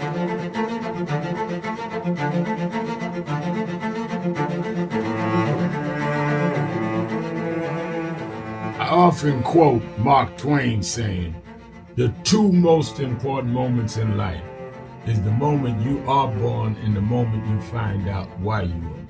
I had a very troubling conversation the other day that prompted me to do this little video. Young man that I've known a while came to me and he was crushed. I mean, really crushed, because people were criticizing his work. He's in the ministry, but he's also an actor. And he said he couldn't understand why people were jumping all over, criticizing him, trying to find scandalous and derogatory things about him. And I told him, I said, you know, you very young. You don't know the road I've traveled. They call me everything but a child of God. Racial discord, a blabbermouth, a loudmouth, too flamboyant, an agitator, a racist, I a race had to baiter. know. Yeah, right. I was not defined by how others saw me. I was defined by how I saw myself and whether I was being true to myself. Some of you watching this don't like me. And it doesn't matter as long as I know what I'm doing and I like me for being real. So I'm doing this video to say to you, whoever you are and whatever you do, you may not be in ministry or social justice, none of this stuff, but don't live your life worried about opposition or people that don't like you. You can turn that around. Use me as an example. The same people that call me a scam artist, a con artist, a sellout, or racial hustler and all, I kept going. And the people I respected started respecting and publicly embracing my work. When Coretta Scott King, the widow of Dr. Martin Luther King Jr., had this to say about Al Sharpton. A leader who has protested injustice with a passionate, unrelenting commitment to nonviolent action in the spirit and tradition of Martin Luther King Jr. And I am talking about your leader, our leader, the Reverend Al Sharpton. The other thing that hasn't changed is the National Action Network's commitment to fight injustice and inequality here in New York City and across America. And that's not only a testament to Reverend Sharpton, it's a testament to all of you who are here tonight. First and foremost, to Reverend Sharpton. I saw him when he first came on the scene, and I have marveled at his tenacity, at the development of his intellect, and his devotion to our movement, and much he has contributed to the world we are experiencing. I am honored, and I must say that when I had my debate with Dr. King on the issue of the church and religion, he didn't warn me that after his departure, his space would be filled by another preacher, and that preacher would be Al Sharpton. All you want in life is people that matter to you to say you did all right. And more important, that you can look in the mirror and say you did all right. Thank you, Rev. Thanks for that introduction. Look, we've known each other for a long time. I'm grateful not only for your leadership and partnership, but quite frankly, more importantly, for your friendship. And thanks to all of you, members of our nation's most important civil rights organization. You have been, over all of your years, such an extraordinary leader. You are a voice of truth, a voice of conscience, a voice of practicality around what we must address and what we can do. And I thank you so much for your friendship. I remember that most of the youth around Al's age, he was about 12, wanted to be like Connie Hawkins, a great basketball player, legend, or Earl the Pearl, or Clyde Frazier. Al wanted to be like Adam Powell, a powerful preacher with a social justice gospel. He was very close to, at that time, to Reverend William Augustus Jones, powerful preacher and social justice advocate, and Reverend Gardner Taylor State right down the street, and Bishop Washington, whose church he came from, and Reverend Sandy Ray. He wanted to be like these giant preachers. He wanted them to have the edge, however, of the King's social justice dimension. He wanted to be like them, now he's one of them. Perhaps taller than most of them because of the risks he has taken and the reward God has given him with his gift. I remember so well that I first escorted him to jail. He was around 13 years old with the jail fighting the ANP. He was in the lineage of our struggle. He grew up in it. We didn't just see him on TV one night. He didn't happen. He came bottom up, not top down.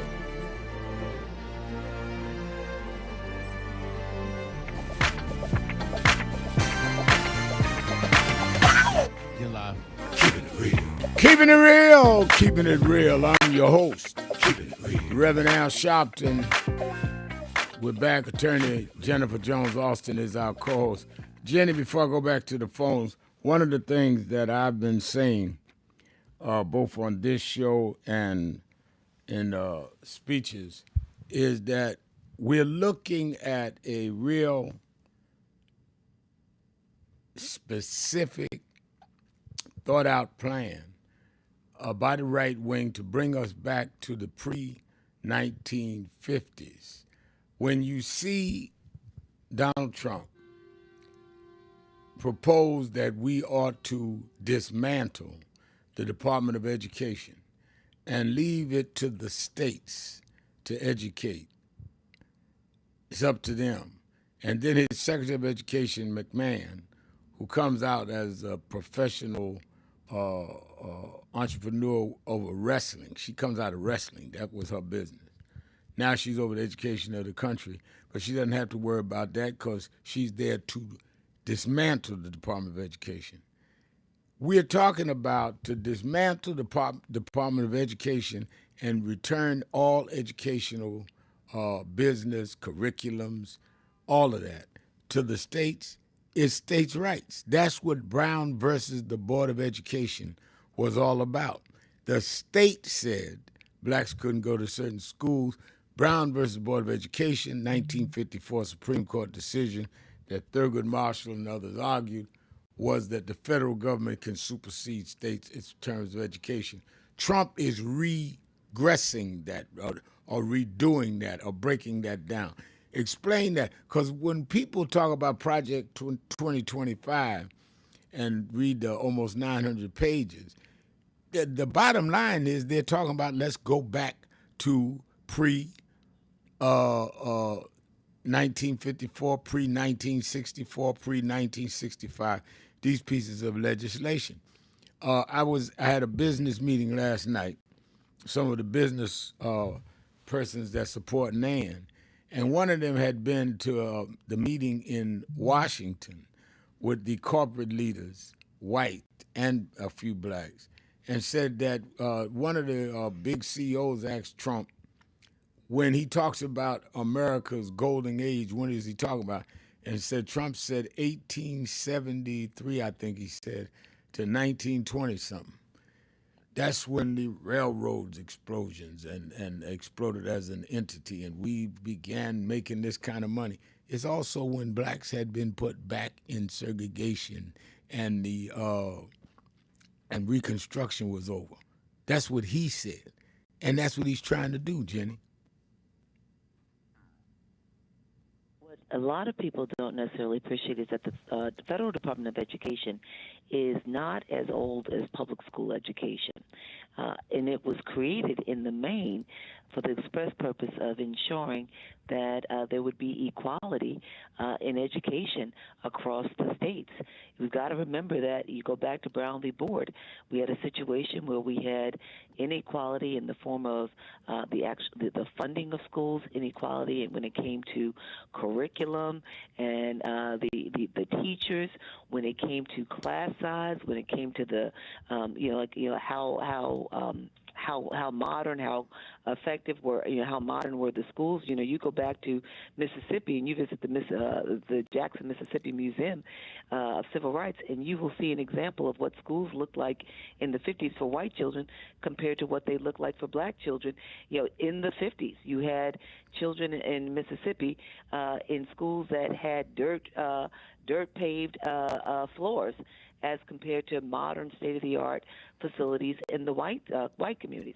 So the Department of Education's main purpose since its inception has been to ensure equality in education, making sure that funding that is disseminated through the Department of Education centers on improving and addressing racial inequality in education, as well as inequality that comes to persons, and this is all based on civil rights.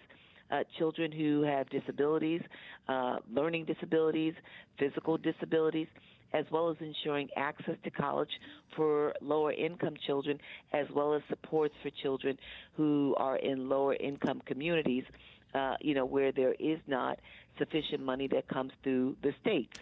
So here's what happens. With the way that education is primarily funded, it's through the states and it's through towns and counties, through property taxes. So what does that look like? If you are affluent and you live in a predominantly white affluent community, the funding that is going to be there for your children, for the education, for the teachers, the paraprofessionals, the extracurricular supports, is going to be significantly higher. Still today in America, in predominantly black segregated schools receive $23 billion less in funding. And that's because we've got inequity in funding education that is largely handled at the state and the local level. Federal government is to be in place to ensure that we bring about greater equality, greater equity. So when they are trying to close down the Federal Department of Education, essentially they don't want anybody looking at these persisting inequality issues, right? Addressing discrimination against black children, addressing discrimination against children because of their disabilities. They don't want the funding that has been made available through Congress to support lower income communities where we don't have local property dollars that can shore up those schools. They want to ensure that our children are not learning, that they do not have a quality educational experience. And what we know in America is that if your public schools, to which the majority of our children go, if those schools are not ensuring and providing children with quality education in the young years, then they are not going to succeed. When it comes to graduating high school, they will not succeed in college, and they will not have a chance at true economic opportunity and security. They know what they're doing. Canceling the Department of Education, who's now going to ensure that the schools are providing a quality education? Who's going to be there to ensure that the money that the federal government has allocated to address the inequities in funding from state to state, county to county, are shored up and children have the resources that they need, especially in low-income schools? Who's going to be there to ensure this? It's an over $1 billion program for Pell Grants. Frankly, the student loan debt repayment, it is one of the largest assets that the country has, better than $1 trillion. Who's going to be there to manage that? They know what they're doing by eroding the federal Department of Education. It's going to take a big hit and further impact equality in education for black and brown children and for children with learning disabilities and other disabilities. Let's go to George in Georgia. George. How you doing, Reverend Sharpton? I'm doing well. How are you? Oh, I'm pretty well. I heard you a couple of phone calls back. You was talking to a gentleman, and y'all were talking about how, you had a lot of our people you called, talking about calling in the show saying, "Oh, we need reparations and this and that and other thing," and now you don't hear from them no more, and it's sort of like what me and you talked about before, maybe a week or so back, is that those people are paid people. Those people are paid to do that. You know what I'm saying? They paid to kind of agitate. Oh, we're not going to vote for nobody unless they give us a reparation. And I know, and if you notice, he did it the other day ago. Me and you talked about it before. He was talking about, I think he was talking about Ukraine or something. I'm talking about Donald Trump. Right. And he just went off the whole subject and said, transgender. You know what I'm trying to say? Yeah. And I mean, you talked about that before, and that's how they was suckering a lot of our people into. But this is what the Democrats need to do. They need to call them on the carpet about that. They need to say, some of these politicians need to step to them on TV or one of them here and say, "What you want us to do with the transgenders? Right. What you want us to do? Kill them? That's what you want us to do?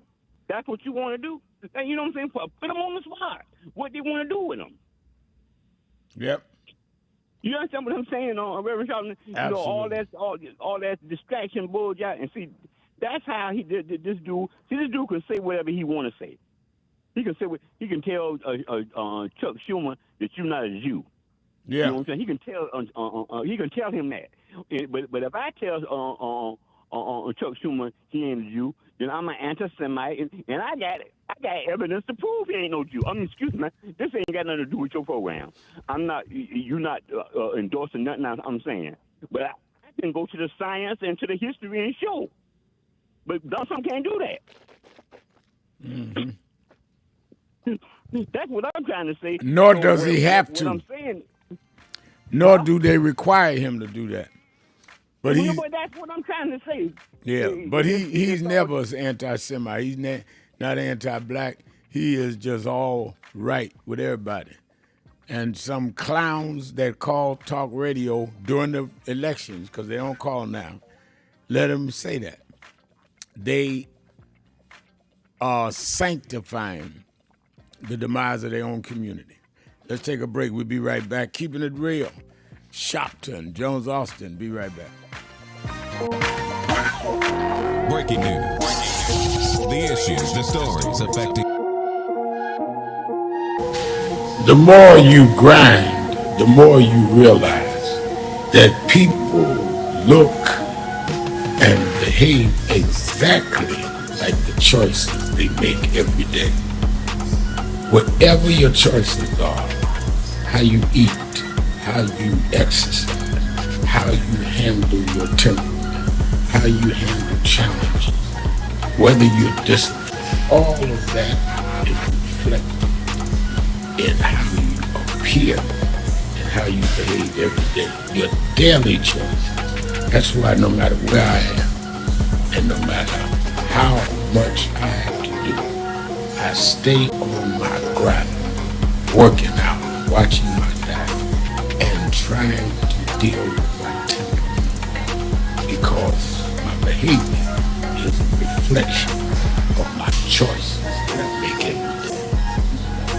And I don't worry about people being in opposition. People that oppose you are the ones that believe in your power and your potential more than anything. If they would oppose something that didn't have some force and power with it. So make your daily choices carefully and be very loyal and committed to the choices you make.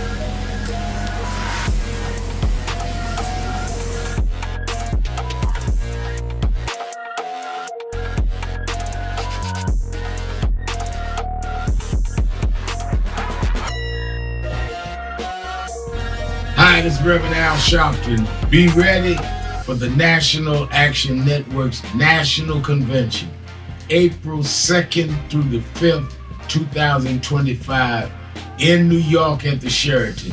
This year, and the 57th anniversary of the assassination of Dr. King, they are trying to take back everything he stood and died for. We convene every year in April to make sure they know that they killed the dreamer, not the dream.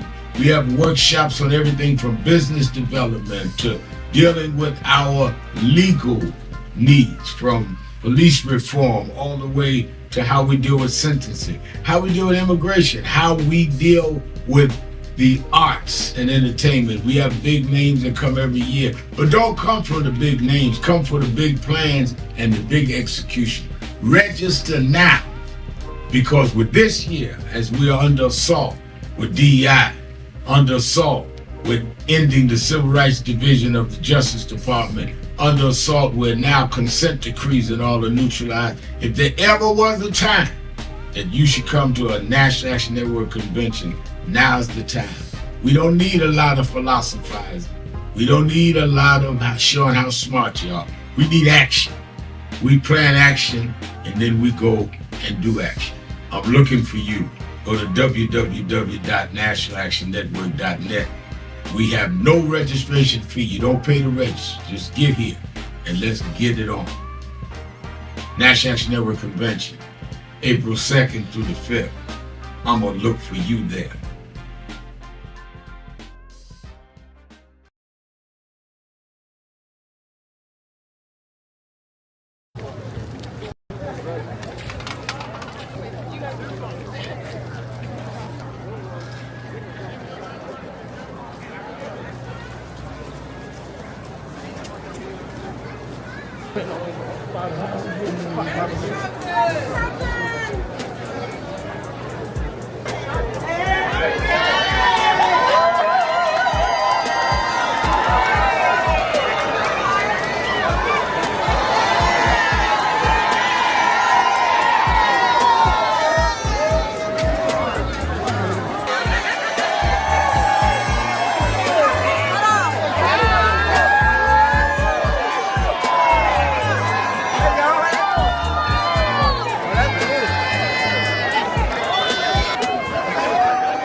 No justice. No justice.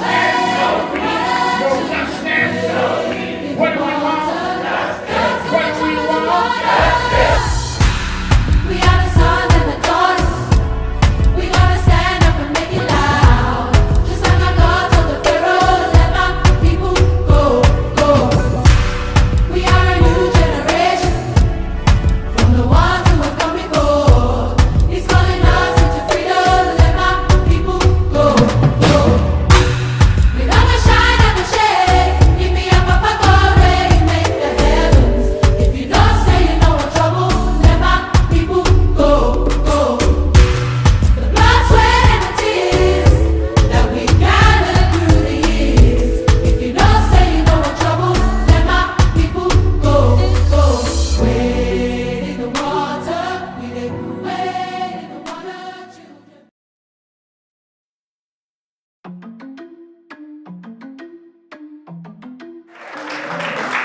Reverend have done this work. I've been with Reverend all these years.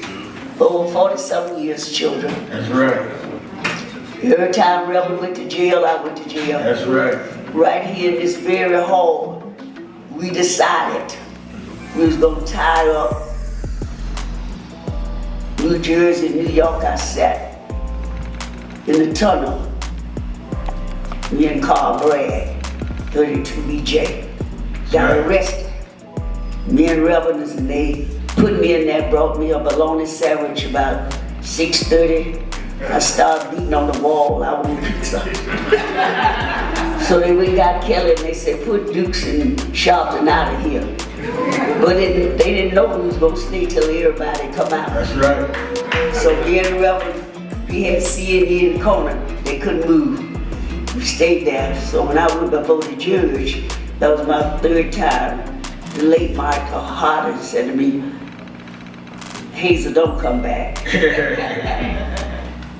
to the courthouse no more. The judge gonna put you in jail. When Reverend came back from Puerto Rico, I was there. That's right. To meet him, greet him. Ain't no need of you coming here on Saturdays, wasting Reverend time if you don't go out and vote this time. This is our moment. So I said, I'm going and voting, I'm coming back by here to see Reverend. Because I don't know what the 5th is going to be. Because he said he comes like a thief in the night. So I didn't wait till the 5th. I woke up this morning with freedom on my mind. Hallelujah. Hallelujah. Love you, Ray. Love you. Hazel Duke. 92 and still on the front line. Good God Almighty. She earned her crown. Let Hazel rest now. She can put down her cross and pick up her crown. You did a good fight, Hazel. Stand up and get crowned. Stand up and crown Queen Hazel.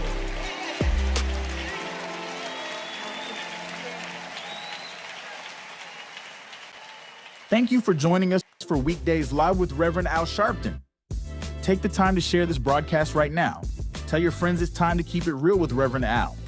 Comment your questions now in the chat or call Reverend Al Sharpton directly on air at 877-532-5797. Now stay tuned for Reverend Al. This is Reverend Al Sharpton. As you watch the broadcast, support National Action Network. Go to www.nationalactionnetwork.net and be involved.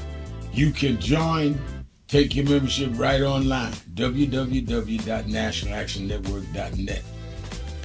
Getting ready to start the program, but we need you to be part of the movement.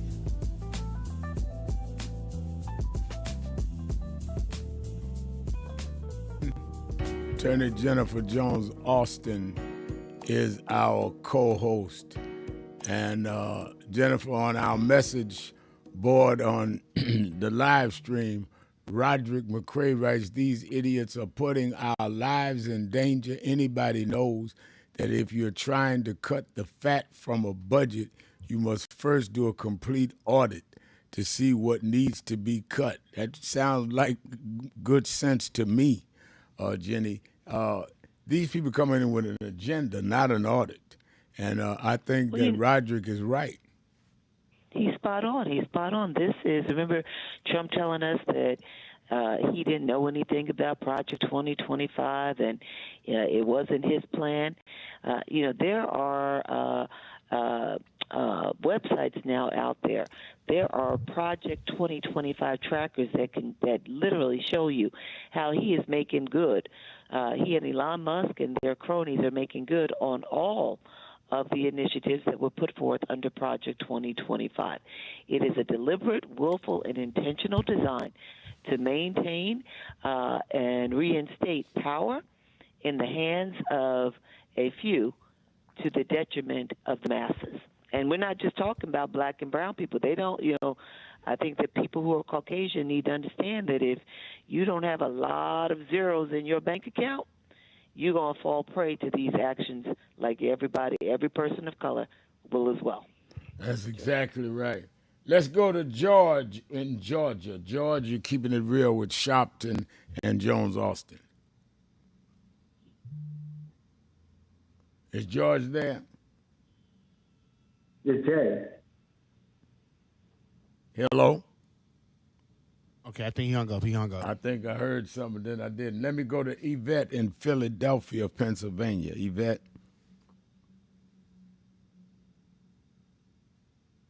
Refresh your screen, sir. I don't hear Yvette. All right, let me go there and let me go to Lynn in Detroit. Detroit. Lynn. Yes, hello, Reverend Sharpton, and hello, Attorney Austin. I want to call about Project 2025 as well. Project 2025 has a 180-day playbook, and that is why they are accelerating this destruction of our institutions, and why they are pushing the economy into a recession deliberately. You know, Reverend Sharpton, recession, that is when the majority of wealth is transferred. And the rich end up buying assets at a discount. And so they're deliberately bringing down the stock market. They're pushing the economy into a recession where they can buy houses, land, the minerals, the lumber. They can transfer all of this and they can purchase it at little or no cost. And if you look at any recession that we've had, that is always what happens. The COVID recession, the rich got richer, the poor got poorer. The 2008 and 9 recession, the rich got richer, the poor got poorer. And so that is what they're doing. They're destroying everything so they can transfer the wealth and take over all of these institutions, take over all of the contracts, take over anything that they can buy. They want to get it, and they want to get it at the cheapest price possible. And then if they build it back up, then they'll sell it at a higher price. It's like the stock market is selling off now. Well, somebody was selling it when it was up high. They deliberately are bringing it down. They're destroying the economy to bring it down, as well as other things. It's financial issue. But the Democrats have an obligation to say this and to keep saying this. They need to let the American people know that this is Project 2025, 180-day playbook. The playbook is out there, 180-day playbook. And it's in writing. You're absolutely right. Thank you for your call. It's in writing. It's right out there. Let me go on the message line. Kevin Abati says, I connect with Reverend Al because I want to see leaders motivated by priorities, not just electability. You're right about that. That's what I try to do. Let's go to Virginia, to David. David, line 3. You're keeping it real with Sharpton and Jones Austin. Hey, good afternoon, Reverend Sharpton and Attorney Jones Austin. Yeah, so I put a comment because it's been weighing heavily on me. You know, my position is real strong about this, that black people, you know, we don't really talk about doing anything for ourselves. And what I'm talking about is, like, I don't see any reason why, after all this time, we haven't put our money together and bought acres upon acres of land that we own, that we don't have to ask anybody for. We bought the land and we can start developing it, doing things with it, like building houses and stuff like that. Also, hospitals. I don't see why we don't have a hospital. Well, first of all, I don't disagree with that. I just say that in order to do any of that, it's not either or, it's both and. You can't build a hospital, you can't buy acres of land or nothing without engaging with the politics of that county.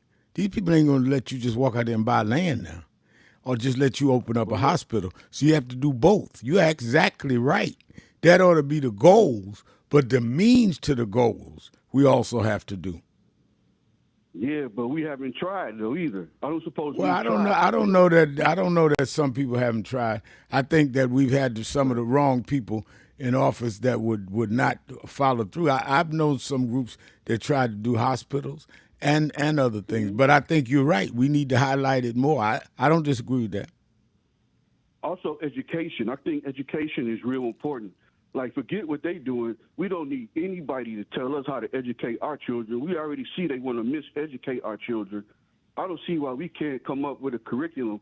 All these genius talking heads out there. All right. Well, who is the we that should come up with the curriculum, and how should we determine who are the ones that we want to set up the education for our children? I think that we need to come up with a curriculum that Who is we? It's in the best interest of black people. But how? Which black people? All of us. It don't matter. We gonna have a meeting of all of us? How do we structure that? It don't have to. It can start. It starts with one person, two people. Who see? It's about the goal. The goal is to get to these young kids' minds. I understand the goal. I'm trying to deal. You will never establish the goal if you don't deal with the process. Explain to me who is going to do that. Who decides that? I got some people in mind. I got some people in mind. All right. So how do we decide that the people you got in mind are the people that we are going to empower to do that? By what process? Well, I'm glad you asked, because the education is going to be such that if not you, but if a person doesn't want to come get on board or don't want their children on board. On board of what? What do you mean you glad I asked? Answer the question. Get on board of what? Based on what structure? Based on what structure? Based on what structure? How do we structure that? Educational structure. And who's funding that? It shouldn't cost that much, you know. But if it costs little, where do we get that from? Out there, internet and stuff like that. Pardon me. Where do we get that? Whatever it costs, big or little? Where do we get it from? Well, we can fundraise. How do people get money? All right. You know. So what I'm saying is that whatever you say, whatever you try to do, we got to have a process, David. And that's what I'm saying. When we talk about people, well, I didn't want to do this with this one. I don't want to do that. People that are out there doing what they believe is doing it in a process to get it done. Just having a great idea and not having a process to make it happen is just a great idea. You're just daydreaming. I think your goals are right, but you got to think through process. When I was young, I wanted to see certain things done. That's why I've developed an organization to try to develop a process to get some things done. Nobody cared about how much I dreamed. Nobody cared about how mad I was. What they cared is when you develop a process in that you can make it real. Otherwise, you just playing with black people. Thank you for your call. You got to understand. I understand. I keep asking you how we going to do it. Everything we see started with a thought. So exactly. That's what I just told you. The way I thought is that I got a process to try to make some of it real. You're exactly right. What I'm saying is once you have the thought, how do you make the thought real? One step at a time. And one step at a time, you got to know which way you stepping. Thank you. Let me go to Mr. White in Milwaukee, Wisconsin, WNOV. Mr. White. Yes. Hello. Yes, you're on the air. Go ahead. Hey, Reverend Sharpton, how you doing today? I hear you, man. You doing well. And I just asked that, but I know how you doing, and I really appreciate you and everything you do. That process, a lot of people don't understand the process like you just explained it, but I bet you he understands now. Well, I hope so. And I think he's sincere. But he's very sincere. Yeah, we got to make this stuff happen. We can't just wish it into being. And that's what happened to me earlier when I called. I waited to get on the line, and then this young man is just circling around me. Young man, looking in his face, he's looking in mine, but he's angry. Yeah. This young man, and while I was talking to him, you had picked up. You had picked me up out the queue, I guess. Right. And I'm directing him, but then when I turned to you, you were gone. But then I had to go back to him because he was sent to me, actually. And it's just what I was talking to you about yesterday. I wanted to check and see, did you get a chance to pull down that movie? Wait a minute. We talked to a lot of people. Yes. Which movie? Oh, yes, you did. Okay. Civil War. Oh, I had them pull it down. Up. You know, I was out at the funeral till late. They pulled it down last night. It's on my iPad. I'm going to watch it tonight. Yeah, I knew you were busy, too. And just, I mean, everything. No, it's down on my iPad. I'm gonna try to watch it tonight. If I don't watch it tonight, I'll turn it on the morning after I work out. I want to see it. You got me enticed on that one. And I'm going to make Jennifer, I'm going to get her a copy of it, too. It's Project 25. It's a movie, Jenny. Civil War. Okay. He says it's Project 2025. Ooh. We got to see it. All right. Thank you for your call again, reminding me. But I have it. It's on my iPad. Keeping it real. Sharpton, Jones Austin. Be right back. Hi, this is Reverend Al Sharpton. Be ready for the National Action Network's National Convention, April 2nd through the 5th, 2025, in New York at the Sheraton. This year, and the 57th anniversary of the assassination of Dr. King, they're trying to take back everything he stood and died for. We convene every year in April to make sure they know that they killed the dreamer, not the dream. We have workshops on everything from business development to dealing with our legal needs, from police reform all the way to how we deal with sentencing, how we deal with immigration, how we deal with the arts and entertainment. We have big names that come every year, but don't come for the big names, come for the big plans and the big execution.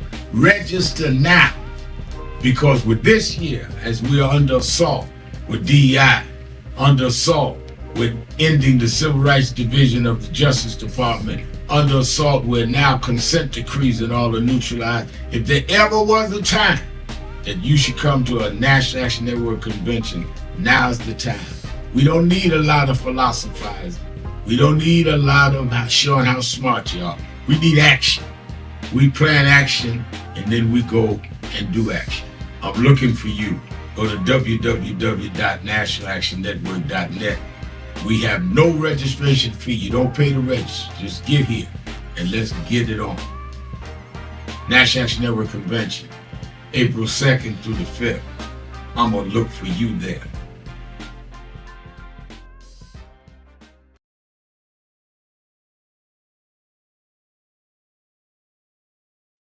Stop telling yourself you're not confident of what you could do. When people with half your skills and a quarter of your talent have gone on to create big waves in life, if you look at them and you know you're more gifted than them, then what is your problem? You are looking for someone to come and drag you into success. You've got to use what you have, which is, in my judgment, more skillful than others I've known in your areas. Use that and believe in that, and your confidence will build up as you get going and start doing. And don't chase the spotlight. Sharpen your skills. Live in your purpose.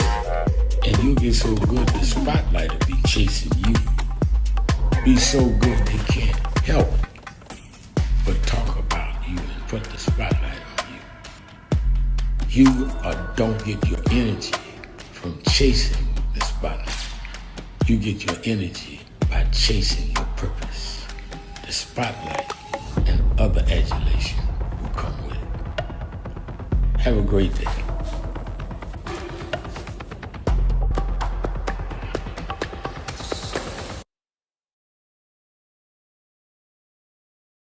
One of the things that we're going to deal with is this DEI and deal with how we target a company that has joined the anti-DEI movement. Now, there are other efforts going on, and I support them. I'm not against nobody doing whatever they think is right. But I know how to do a boycott. I'm not talking about, I support what a bishop is doing in Georgia, Reggie Jackson, and my friend and brother Jamal Bryant doing the 40-day don't buy. That's great. Somebody else is doing shutdown on the 28th. That's great. They put my name out there. I know about it, but I'm not against it. But what we must do is we're going to convene at the network convention where we have now a commission that we have started in NAN on King Day, that on 90 days later, which will be in the middle of our convention, we will give the report on a company that has a high level of consumer doubt that comes out of our community and a small margin of profit.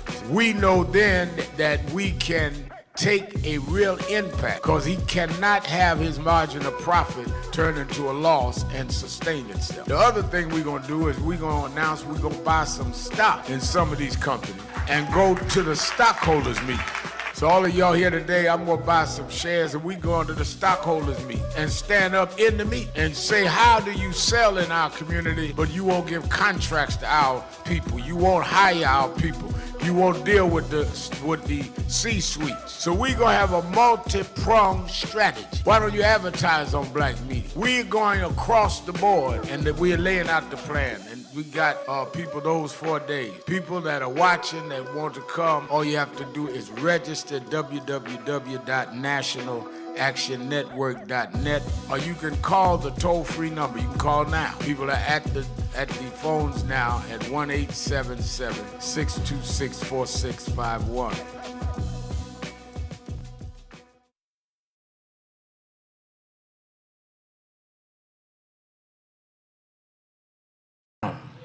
Where Frederick Douglass laid. Don't stand on the ground where Rosa Parks laid, unless you're going to really do what it is we committing to do. Because we wrestle not against flesh and blood, but against wickedness, principalities, wickedness in high places. I want everyone, if you are resolved, to just raise your right hand and repeat after me. I state your name, Al Sharpton,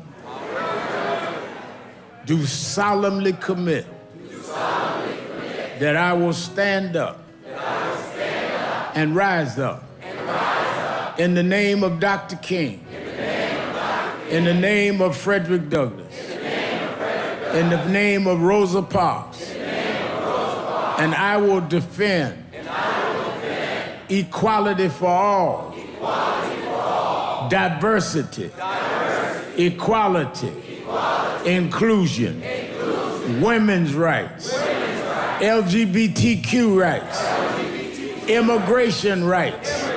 I take this oath that I will not become like those I'm fighting.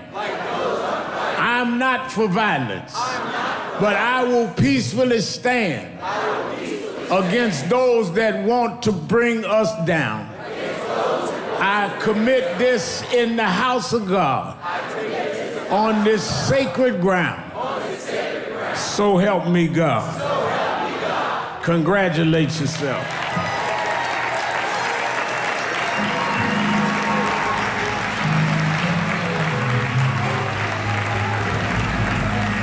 While you're standing, I want all the ministers to come. Let's join arms when they would march in the South.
You're live, sir.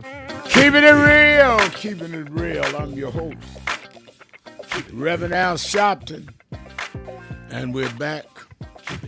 1-877-532-5797. 1-877-532-5797.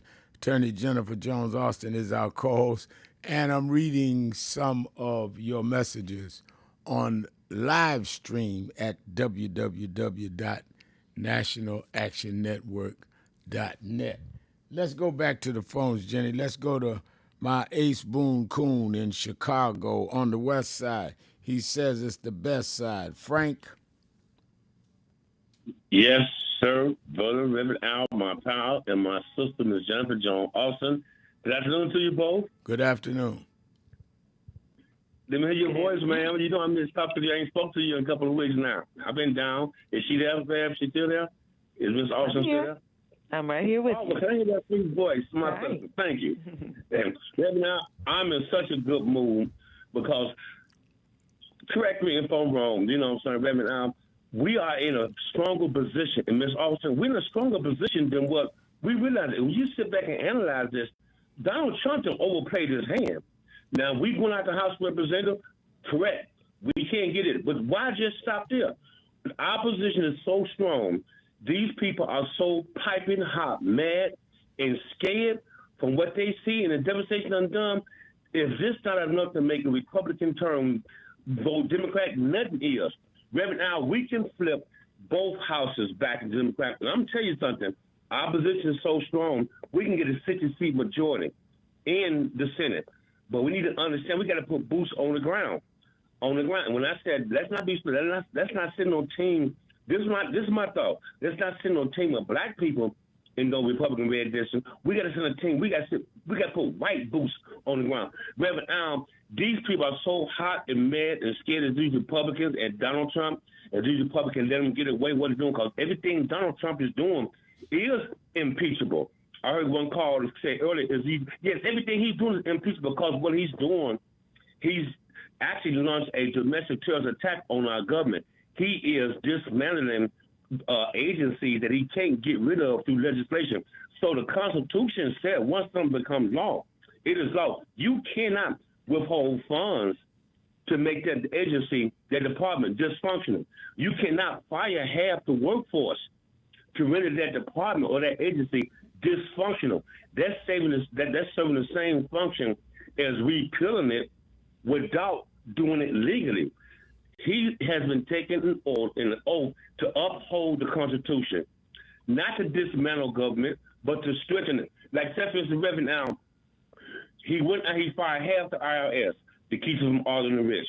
Now he's firing all the people in the Board of Education, circumventing Brown versus the Board of Education. Reverend Al, remember, and Ms. Also remember when they was fighting so hard to keep the Affordable Health Care Act from coming into law, right? But once it came into law, there was a little hiccup where they had a problem bringing it online. Remember, the Republicans were the first ones screaming bloody murder. Why come just not online the way it should be online? Because they know now there's law. Government's job is to make sure it functions. So everything Donald Trump doing is impeachable, including trying to promote a cellular tester on federal ground. If Obama done it, Jackie said, Reverend Al, he already be facing argument impeachment. This is the point I'm trying to make.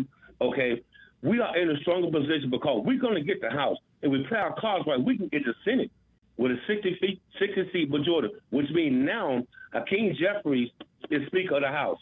Guess what?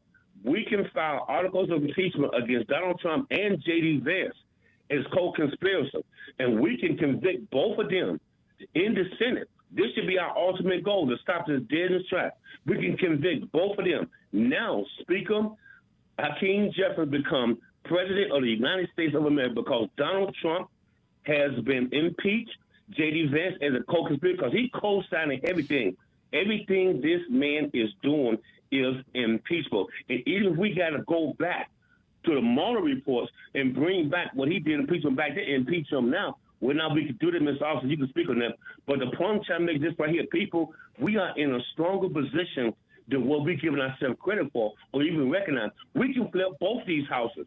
is a Democrat. If you got hundreds of thousands of lives that's been devastated, you got millions out there wondering, are we going to be next? And yes, the answer is true. Like the sister said, 180-day project that they launched, Reverend Al, all this right here in Pittsburgh City, and this should be giving us the power to take both houses of Congress, impeach this guy and J.D. Vance, and convict them in the Senate. If we let Attorney Jones Austin respond. Okay. You know, the first thought that I have on this is that we've got to be very careful, right? Because we remember last go-round, he was impeached twice. And what did it get us? And what I mean by that is that he's got that mark. He's got a scarlet letter, if you will, on his chest as the first and only president in United States history to have been impeached twice. But remember, the Senate was in control, and so an impeachment is like an indictment. It says that you are, it appears you've committed certain crimes against the United States. You've abused your power. And so now we're going to impeach you and bring an indictment, but then it's got to be heard by the Senate for it to be taken up and there to be the possible removal. As long as you've got a Democrat, you've got Democrats who are in the minority in both the House and in the Senate, you're not going to get an impeachment order through. You missed something I said. You missed something very important that I said. Mm-hmm. What I said is we are in position to capture both houses of Congress. That's the House of Representatives. But what I'm trying to tell you is that we may be in position, but we're not there anytime soon right now. It's not. We got the upcoming. I'm talking about for midterm election, Ms. Austin. Every 2 years, what you're saying. A third of the Senate is up for election. Am I right or wrong? Every 2 years, a third of the Senate is up for election. I'm not disagreeing with you. I'm just saying in the present moment we don't have that. The other thing that we're going to have to do, or what you'll have to see, is that he is abusing his power. What we have to look at is whether or not the courts are going to keep pushing back, and if the courts push back and then he goes beyond, let's take a break, sir. Told him he can do so. As for an example, when he issued the executive order around birthright citizenship, the court pushed back and said you can't do it. You can't erase that part. of the Constitution. That's where the fight is right now. Then we go to the election. I think both of you are right. Let me take my break. Thank you for your call, Frank. We'll be right back. Keeping it real. Sharpton right after this.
Country, talking to the radio announcers, the church people and the street people, telling them that God has smiled on me.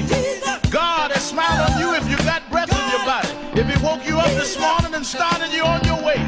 But I want to tell you some stories of people that God smiled on. We know the story of Dr. Martin Luther King, how he started way back in Montgomery, Alabama in 1955, trying just to get dignity, trying to get respect. And he went all the way to the mountaintop.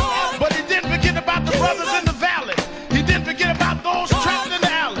And I hear Brother Martin King say, God has smiled on me. He's been good to me. Let me tell you, God has smiled on me. It's been so good to me. Then I see as Dr. King went on, another man stepping to the forefront by the name of John F. Kennedy, who rose up and said, let's not stand back. Let's not wait for a handout. Let's wait for a way out. He said, ask not what your country can do for you, but what you can do for your country. He said, don't us gravel and don't us moan, because God done smile on us. Let me say it. God has smiled on me. He has set me free. Let me say it. God has smiled on me. One more time. I want to say this song. I'll say God has smiled on me. He has set me free.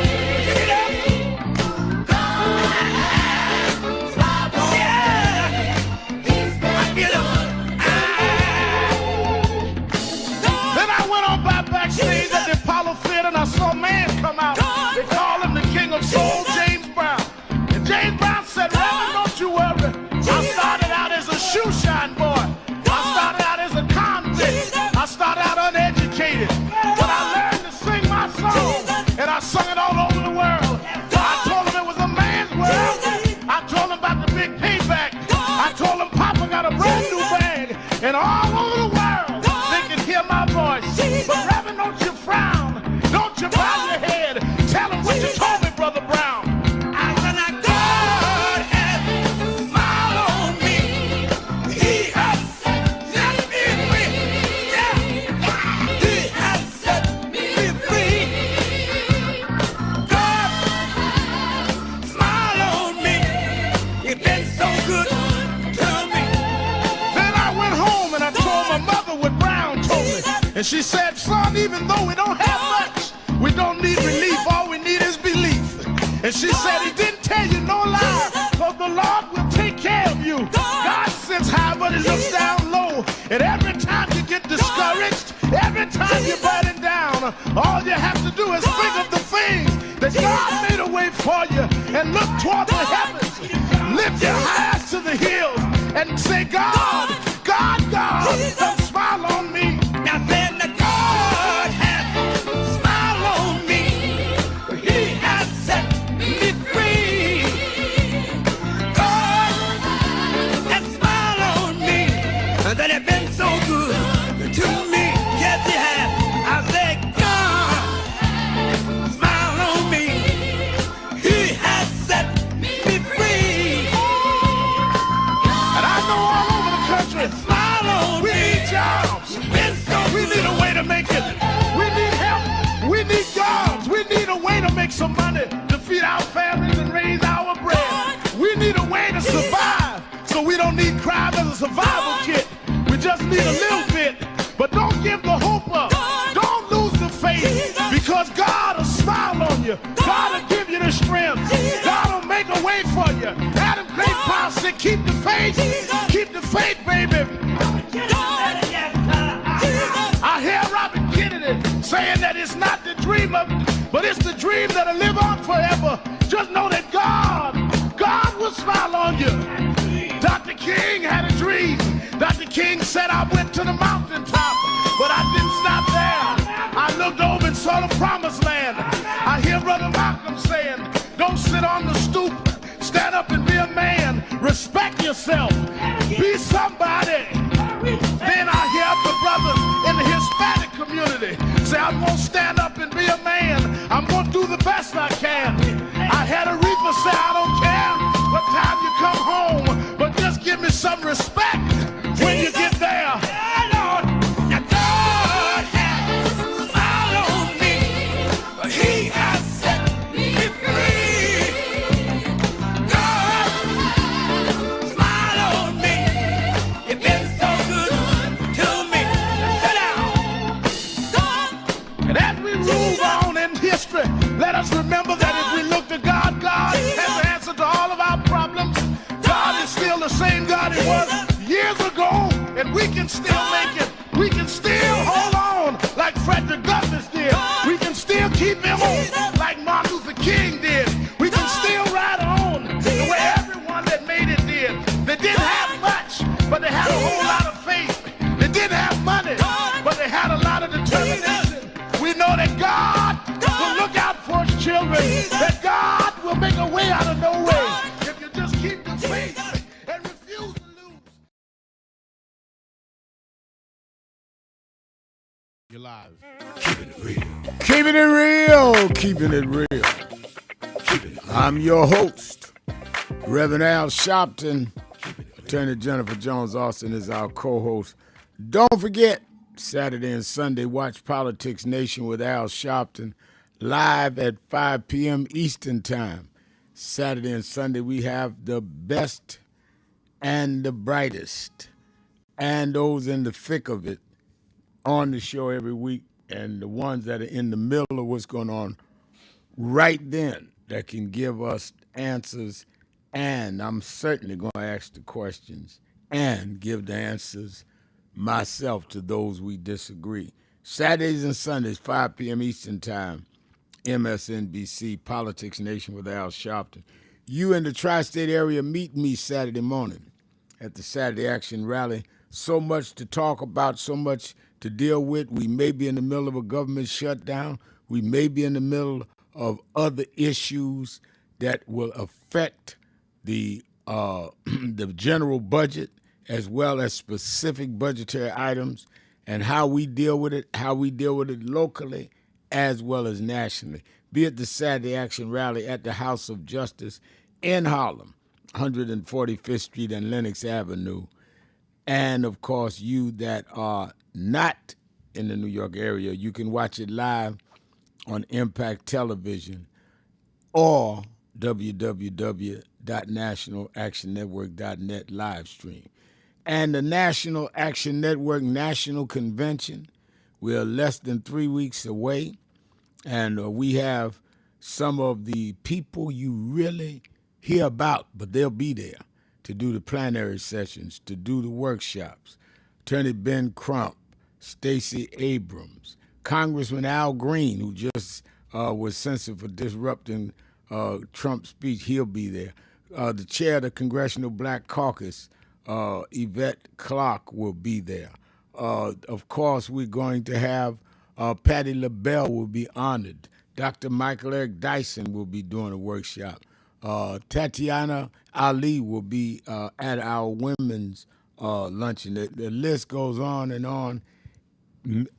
Got 7 state attorney generals that are coming to talk about how they are going to deal with Trump by not allowing whatever he does to go down in their states, how they're going to litigate it, and how they're going to put up legislation and put in lawsuits to protect the interests of their people. You don't want to miss this. We have some of our leading black businessmen, some who I met last night who built some of the biggest black businesses in the country, on how we need to do our business, how we need to develop them, strengthen them.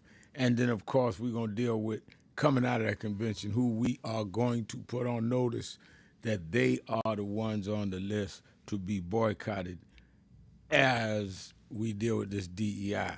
So go to the website right now, www.nationalactionnetwork.net, and sign up. It's free, but you got to sign up.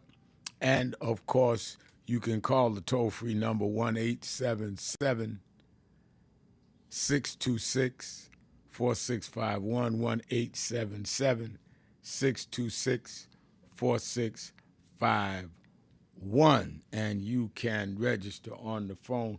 Registration is free, but it guarantees that if you come to a workshop and you on the registration list and the place is full, the room is full, we make sure you have a seat. Make sure you do that. If you can't do all 4 days, do 1 day, do 2 days, but get it done. All right, let's go back to the phone. Let's go to Cleveland. It's Policy Day. Todd, you're keeping it real with Sharpton and Jones Austin. Hey, Reverend Al Sharpton, Jennifer Jones Austin. Has the head of the Department of Education expressed any interest of coming, McMahon? We've not heard a response. No, she's not responded.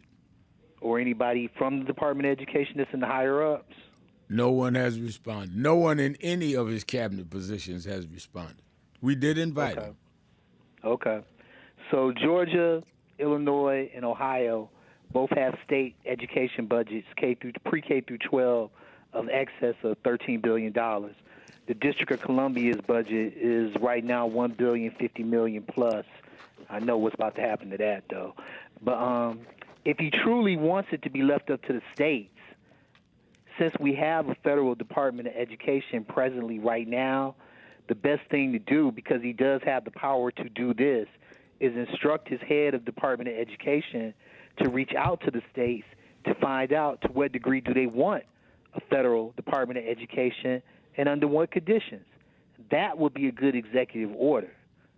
That would give you a better understanding as a leader, Donald Trump. That would give you a much better understanding as a leader to what degree the states want a federal Department of Education and under what conditions. To just go through it and make all these cuts and firings saying that you want to leave it up to the states shows that you're not leaving it up to the states at all. Well, I appreciate the points you're making, but the downside of that is that one of the things that they are suggesting is that what they will do is they will end the Department of Education, and that they will allocate to the states through the various other agencies that may take up elements of the work of the Department of Education. Civil rights, they may send that over to the Department of Justice, they say.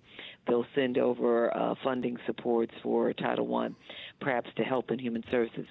The concern that exists there is that what likely would then happen, and one of the things that they're talking about is that they would give the states block grants. So they take the federal money that flows through the Department of Education and they would give the states block grants. The problem with block grants is that very often when states receive the block grants, they make determinations for how they want to use that money. It's like one kind of general spending pot. In some instances, it's actually experienced as like kind of unrestricted funds. So you could have a state that is supposed to get money for Title I to support children who are hail from families with low income, that they are to be there to provide funding for various programs and supports to make sure that they're getting the quality education that they need. And you could have a state turns around and says, no, we're not going to use the money that way. We're going to use it another way. That would be left up to the state? Exactly.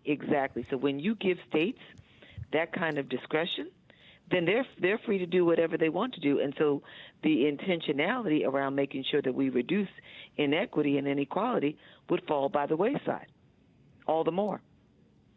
If the vote goes the way of a group of people that want that to happen, the issue here with me. If what vote goes the way? What are you talking about? So if they put out a block, they give a block grant, right? And then the states say, well, we want the money to be used for this thing, right? Based on a vote. But every state gets to decide how they want to use it. Right.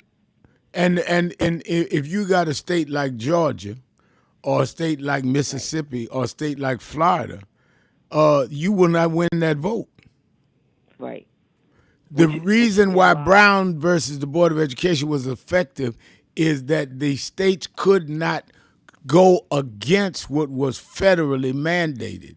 And therefore you had to deal with a Supreme Court decision that was based on what was going on with nationally. If you use it state by state, the Confederates won the states during the Civil War in order to have a Civil War. Well, this is where I'm at with it. Most people would accept that we should have federal mandates as it applies to education. Most people would accept that are rational. And you don't have to have a high degree of understanding to come to that conclusion. But you have to, in order to leave it up to the states to make sure that it happens, is put it out there for them to discuss, debate, and then come back to it. See, we are now. Yeah, but we're you on the got to same remember page. this. Let me just say this to you real quickly. You got to remember that in part the reason that the Department of Education was established to begin with, and that we had the Supreme Court providing in Brown v. Board that that states would have to take action to integrate, is because the states were not doing what they should be doing, and still today. I don't know if you heard me when I mentioned we still today in America have high segregation, and when you look at funding for schools, it is largely controlled by state and local property taxes. If you don't have a federal government in place that is making decisions around equity and opportunity for every community, we already have a situation where the schools in many states are failing our children. So you lose all ability to regulate that if you now turn it back over to the states. And see, I think a critical point, Todd, that a lot of people miss, and being that I was the generation after, so I understood it better than some that came behind me, is that the fight around Brown versus Board of Education, I was born that year, so I was just there. I didn't know nothing. I just was a baby, 54, born October 3rd that year. But by the time I got around 12, 13 and got in the movement under Jennifer's father, it was explained to me they never were going to court for integration or even the marches and all. They were going for desegregation. There's a difference. Desegregation was that we have the right to do whatever we wanted like everybody else. We're paying the same tax. We have the same privilege. By doing that, you could not then segregate the educational quality because everybody was going to the same schools. As long as they had you cordoned off, they would restrict your budget, restrict what access you had in terms of books and the like. The whole movement, a bunch of hotheads to, oh, you Negroes just want to be white. No, it was about we want the same options everybody else had. When we said we wanted to be able to use public facilities, what that we thought white folks is sitting on the toilet don't stink, is that if we going to pay for the airport, we going to the same airport. And I think a lot of us are full of such anger that we turn on ourselves and never understand that we're talking about having the right of empowerment ourselves, just like everybody else does in this country. Without the federal government intervention, and you go back to states controlling education, you lose all that. And even that, if separate equal ever did exist, then there wouldn't have been a Brown versus Board of Education. But separate equal just doesn't exist like that. It does not exist, that's right. And it didn't exist then. Right, and it doesn't exist now. We have to have a federal Department of Education that respects the numbers in the states of people that are coming into the voting ranks and coming into the working ranks. They need to have some even ways to move around throughout the country, not just within their state. And the Department of Education helps supply that. All right, I'm out of time. I hear the music. Thank you, Todd. Let me thank Attorney Jennifer Jones-Austin. Let me thank all of you that called in, listened in, you that called in and couldn't get through, but hung in there anyhow. Remember, whatever you do, wherever you go, however you feel, tell somebody, tell anybody, tell everybody. Reverend Al told you personally, keep it real. Keep it real. Keep it real. I'll talk to you tomorrow.